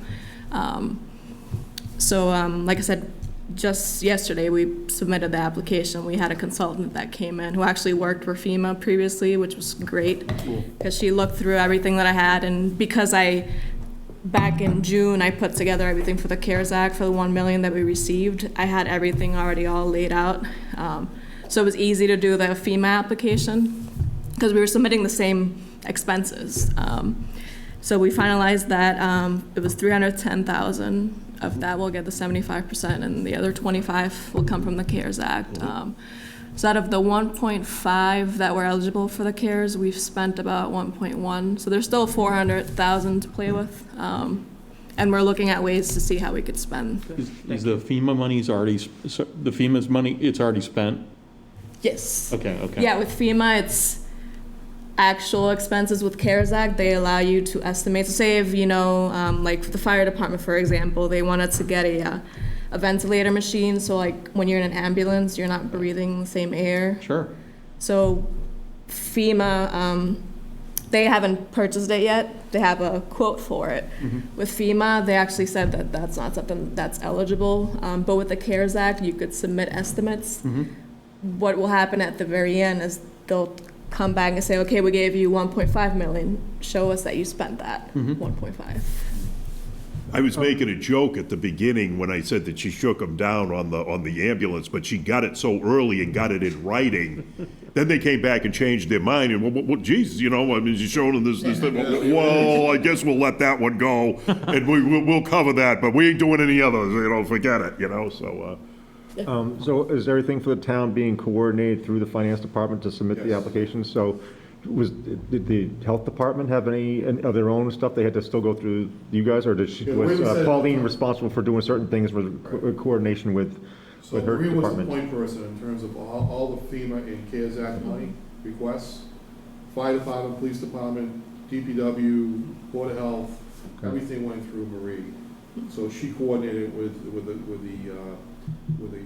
state and federal officials. And then we also had a person that worked with us part-time that was an expert in this kind of stuff, that helped advise her. And that was also paid for by the CARES Act as well. So we're able to get that service free of charge. Did FEMA override everything that was, or is there also MEMA funds too from Massachusetts, or there's no process for that? There was no money from MEMA. There was strictly FEMA and the CARES Act. Anything regarding MEMA for the four-town civil?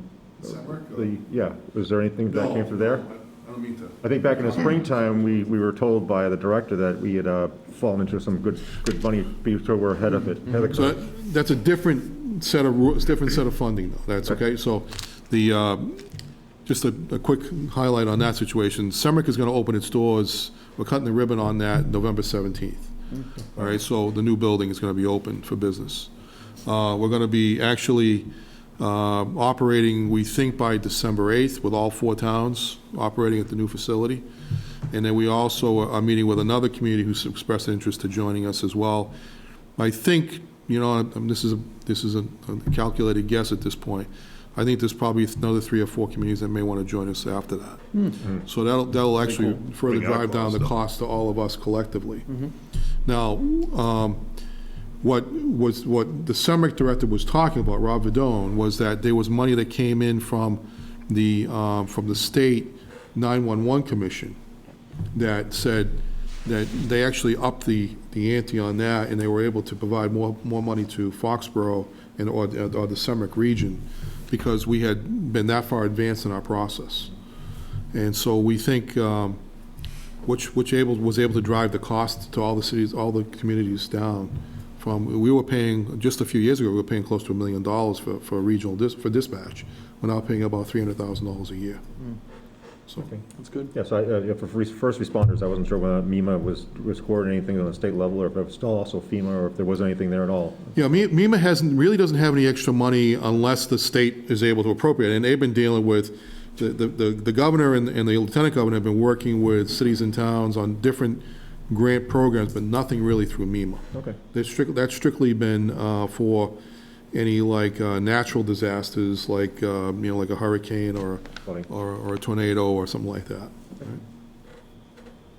Sorry if this has been mentioned before, I'm just trying to digest.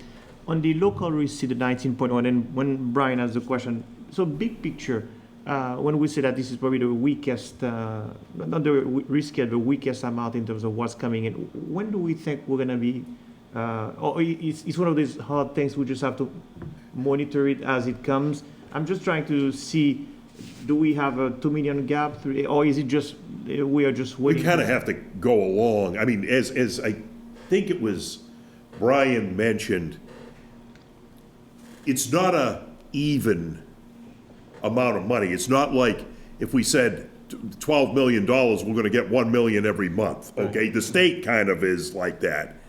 But on the local receipts, there's a lot of stuff that's back-ended, like, you know, the big stadium check won't come in until, I think it's December or so, or maybe the next No, quarter. it'll probably be the next quarter, The sometime in next March. quarter, Probably in okay. March, probably. Which yeah, okay.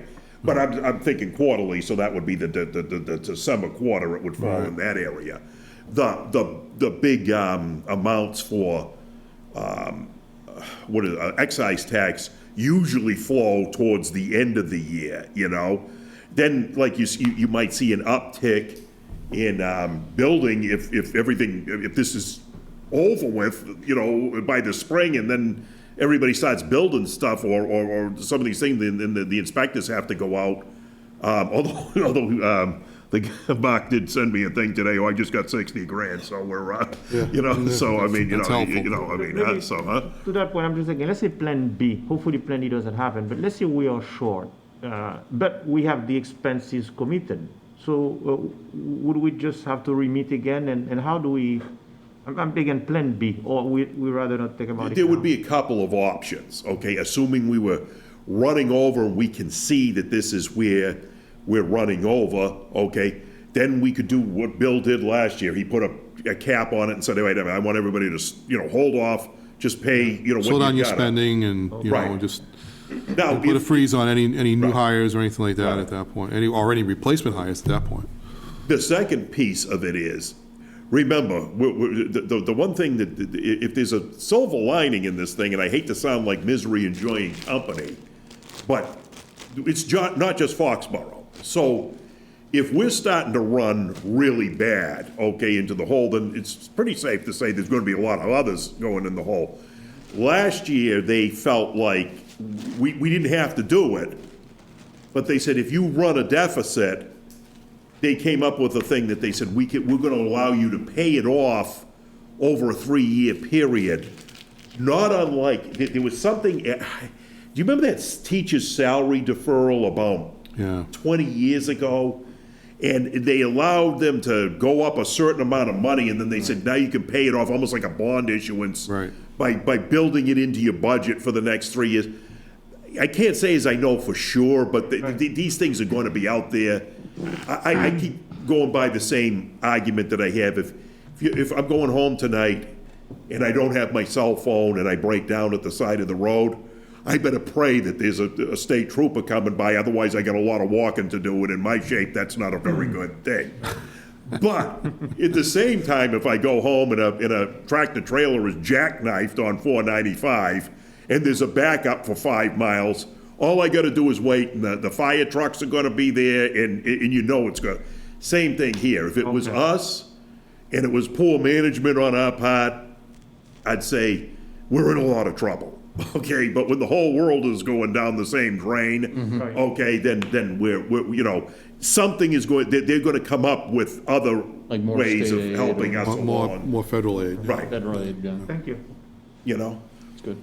Yeah, my prediction is that you probably won't see much happen between now and the election. But like I said, afterwards, you know, I think that all bets are off as to what will happen, as to, in terms of, you know, a package will come to fruition between the Republicans and Democrats. Will figure out, and they'll get it back, because whether it's a Democratic House or a Democratic White House or a Republican White House, either way, there still has to be, the need is still going to be there regardless. So you have to look at it from that perspective. And I do think, you know, as George and I are ones who we look to the market for a direction on that. And we're not seeing the market taking huge dips right now because everybody's anticipating that to happen. Coming up, yeah. So I think that's why we're somewhat encouraged by that move. I also look at, we look at telltale signs. I mean, it's sort of like reading the tea leaves in this way. We see that the town of Foxborough is still a very viable place for people to live. We're not seeing huge drops in the sales. If anything, it's really hard to find a place to live here. So therefore, you know, and the school system is still doing a great job of trying to keep the schools open. Our operation here opened in July. How many other town halls did you see open in July? I think we were one of the few in all of Central Mass. Yes. In this part of the state. Yep. To actually be open for business. So we're doing everything we can to keep the place running. And then even the people that couldn't be here every day were still doing their work at home. So we didn't really see a dip in terms of productivity here. Everybody, you know, Public Works, Fire, Police, everybody did their work. Council on Aging. How many senior centers do you think are open right now? We've been open for a few months now. Yeah. I mean, Mark's doing a terrific job. We even had doing a tent outside, doing stuff that, being creative. I think the only area we can't do things really is recreation, but even they're doing stuff right now. But in terms of active recreational things, we have to be really careful. It's funny, Bill, even this afternoon, you know, that thing that you had us go on to, you know, about, you know, planning. There were like 150 managers and stuff on there, and there was a number of them that said, no, we're not open. We're not going to open for another couple of months or whatever. It's like, you know, geez, why? You know, I mean, do something, but we're not going to do it, you know. And, so. Right. Very good. Okay, any further questions for management? Then on 9 o'clock, 2 hours. Oh, Quick question, Bill. If by chance some other communities do come into the summer, would they also be sharing the cost of what was already put up by you guys to come in? So it's not like, okay, you guys spent the money, the building's up, we're going and. So most of the money that was spent on all the money that was spent on the building was paid for by the state. Okay. So there's no upfront cost to doing that, but what's the state has actually helped, the State 911 Commission is actually incentivizing communities to go in that direction, and they're saying that we will not charge you for your operating costs for 3 years to get into it, because that's the biggest challenge for getting into it. So that's why our costs have gone down rather dramatically as well. Be a win-win for everybody. And the only money we're paying right now is really to put into like a free cash account so that we can actually pay for any unanticipated capital expenses that might come along. All right, thank you, Bill. You're welcome. George, welcome. thank you. very This is much. great. Marie, thank you. All right, you're welcome. All Good luck. Let's have a good year, right? Yep. Hope so. All right, thank you. All right, guys, the last item on the agenda is we need to decide when we want to meet again. Right. What do you think? At this point, I'm proposing 2 weeks? we meet at least once a month, Right. but a month from now, that, you know, the last Wednesdays, it's a short month, it's Thanksgiving. So I'm thinking maybe we should just skip October, November completely and go to first week of December. Okay. The first Wednesday in December, so we go an extra month, but I just need feedback from people. Just based on my experience, I just don't think that we should be apart that long. Okay, There's other things that we could be addressing, if not just talking about what we'd like to see in the anticipation of the election season and when the state finally does come out with its final budget. I think if Congress and whatever, and the president decide they're going to pump something out just prior to the election because they think it's going to be advantageous for either of them. I mean, there's that 1.8 trillion sitting there that's been proposed that hasn't been acted on or is refusing to be acted on, but that could be acted on the day after the election too. And then we're sitting around for another month while Okay. those type of things might be coming in saying, you know what, this is how it's going to get apportioned. We might want to have some, not say, but at least an understanding as to where we stand as a town with regards to that kind of stuff being released. So taking 2 months off, I think is a little long. no, not 2 months. I was going to say 2 or 5 3 weeks. weeks.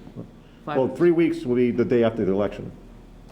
We want to get together one more time before the election? Well, no, here's the thing, November 11th it's a Wednesday, that's Veterans Day, it's a holiday, so places That's right, closed. it's on the day, right? Right, so 4th, I think the day after election is too early. So the next option that we could do The week is after. the 18th. We can do November 18th, or we just have to skip until. It has to be before this- Thanksgiving. I prefer to we November get together 18th. before Thanksgiving anyways, yeah. Right, November 18th is the last one, so I'd be fine with that. everybody's November. okay to meet on November 18th? Yeah, I mean, Larry, you can always get it on everyone's calendar, and if we feel we don't need to meet, you can always cancel it. Yeah. Oh, yeah, that's right. So we could propose the 18th, but then if there's nothing to action. Right. Right?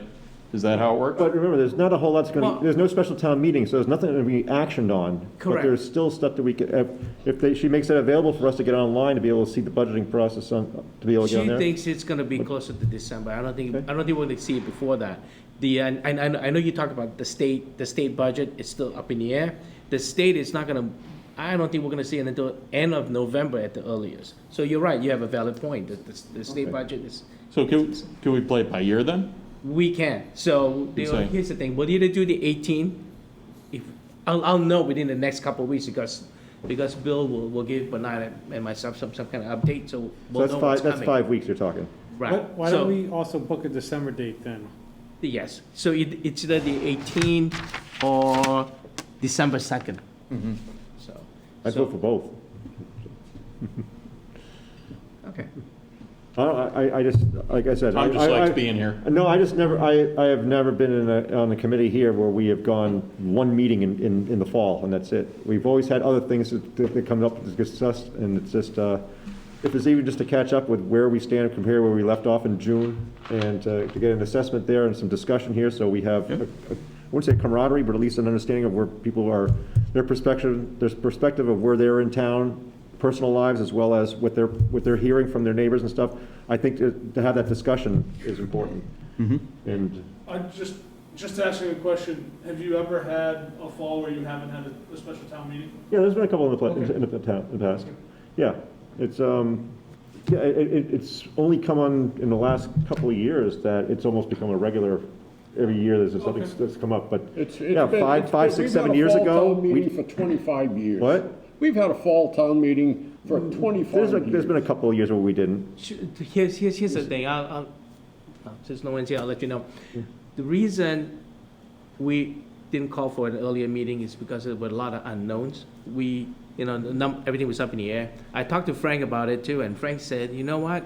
Give the members a break, because next spring, come spring, it's gonna be busy. We're gonna be in that time constraint. So he said, if there's really no need for a meeting, meaning nothing's going on, no numbers to talk about, plus no special town meeting, because we found out about no special town meeting. I think I told everybody too early on. Right. Most likely, we're not gonna have one. So Frank just said, take it easy, give everybody a break, start in October, it's fine. So I think starting today, it's not late, because I believe my first year on AdCom, we didn't start till, I remember something in October, it was dark. It was close to Halloween. Yeah. So the point is, I hear your point, so we could have a meeting on November 18th. Okay. If we have things to discuss. If not, we'll definitely have one on December 2nd. Okay. All right, so but if there's gonna be a meeting on November 18th, I need to, announce it to the town at least a week before. So you will know by the second week, early on in November, whether we're gonna have the meeting on the 18th. And I guess just, hopefully we have more, we're also waiting for, I don't know if you guys are aware of it, George and Bill, they're trying to finalize the first quarter, the first 3 months of the fiscal year, to see how we're doing in reference to the last 12 months ago. And obviously, from starting in the beginning, he said they're not done yet. So I want AdCom to hear that number. And we Well, have- also after November 1st is when the next taxes are due, so. Well, people are gonna pay We'll have that type of information too. What George and Bill trying to do is to run the expenses, the local receipts. Real estate taxes, usually people, Consistent. the bank will pay either way, so they're not wrong. The real estate for taxes for personal property will come in. It's the other stuff, the local receipts, the state aid, which we don't know, and local growth. The growth is not happening. We know that too. So the more time we give them to close the books, and then the next meeting we'll have a better number. So that's why I'm, as much as I want to have the meeting on November 18th, I want them to be able to come in and give us stuff instead of saying, oh, we're still closing the books. It's like. Right. Makes sense. But I hear your point, Tom. Yeah, my fear is that everything gets so compressed that it ended up becoming choked. So if there's any ideas that members might have, not so much for advocacy, but at least for preparation or proposing stuff, so that we're not just reactionary. Absolutely. That we're actionary as well. That's And what all along, if anyone has anything to add, or you want Bernard and I to talk to Bill or anyone, send us an email. That's, I mean, I'd be more than happy to bring it up to Bill, but, you know, if we don't hear from you, we're just gonna assume, you know, let's go with the plan we have in place. Stephanie? I was just gonna say that, you only have a few new members too, so, I bet you everyone will say, it's like the first year, even though you go through the process, you're still a little lost, and the second year, you start to get it, and by the third year, all of a sudden, it, you know, starts to click. So, you know, maybe not where Tom's going, but you guys, you know, you may brainstorm and say, hey, listen, we could maybe just kind of get the new people, because, what, like you said, it's gonna be crazy in the spring, because you'll have any warrant articles that they had thought about for the fall.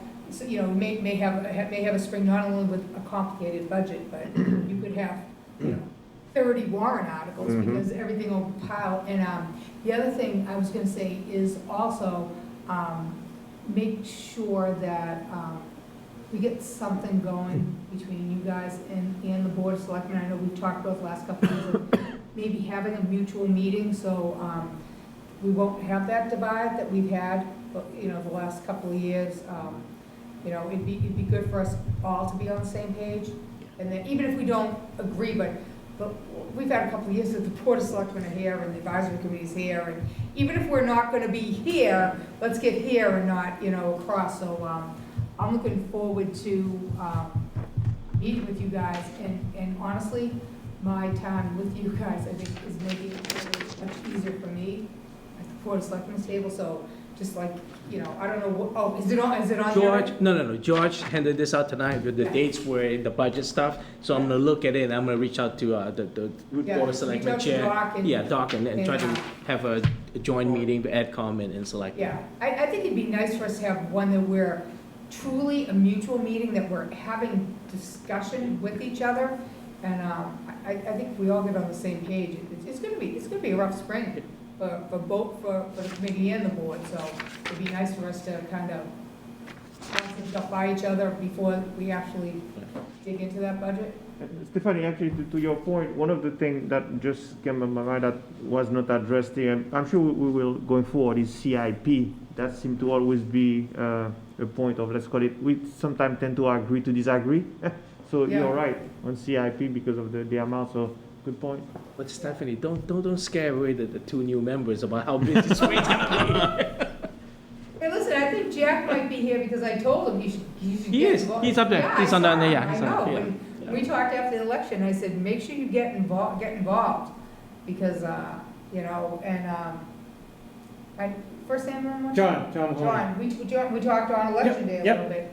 No, it's, you know, it's an interesting process to learn, you know, you think you know how the town is running, and then you get here and you hear it, and it's like, oh my God, I didn't know this is really how it goes, but, you know.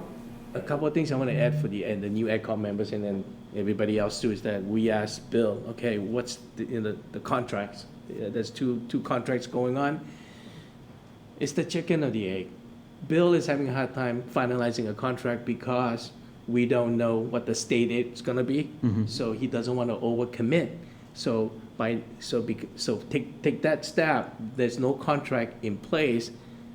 Usually the reason having a November meeting is to vote on the contract, but we're not going to have.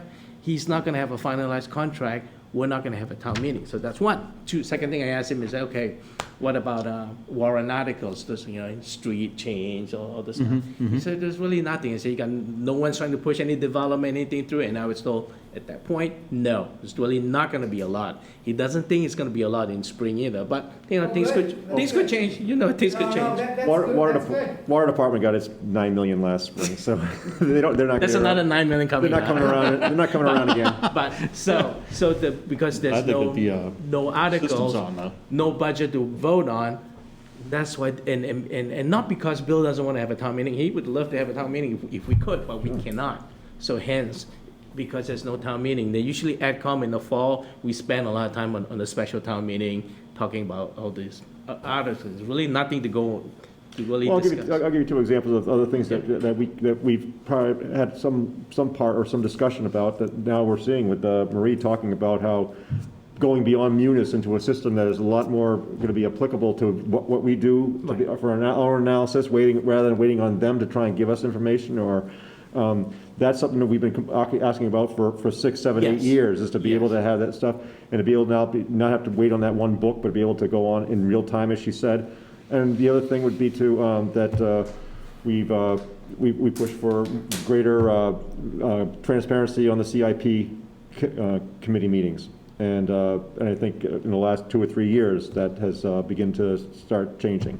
So, I mean, that a lot of our position here grew out of our own discussions here. Yeah. And like I said, all I'm afraid of is that, with everything else that's going on here, the availability for having that extra time, unless we all are planning on being here until 11:30, to have those discussions after the regular business is done, to get into the other business of what makes this committee more operational and more efficient, is usually a lot of stuff we can talk about afterwards. And so I just wanted to put that out there as No, an you're right. opportunity, that if anybody has anything that especially the new people coming here, I know you're going to be getting your feet wet as to how the thing runs.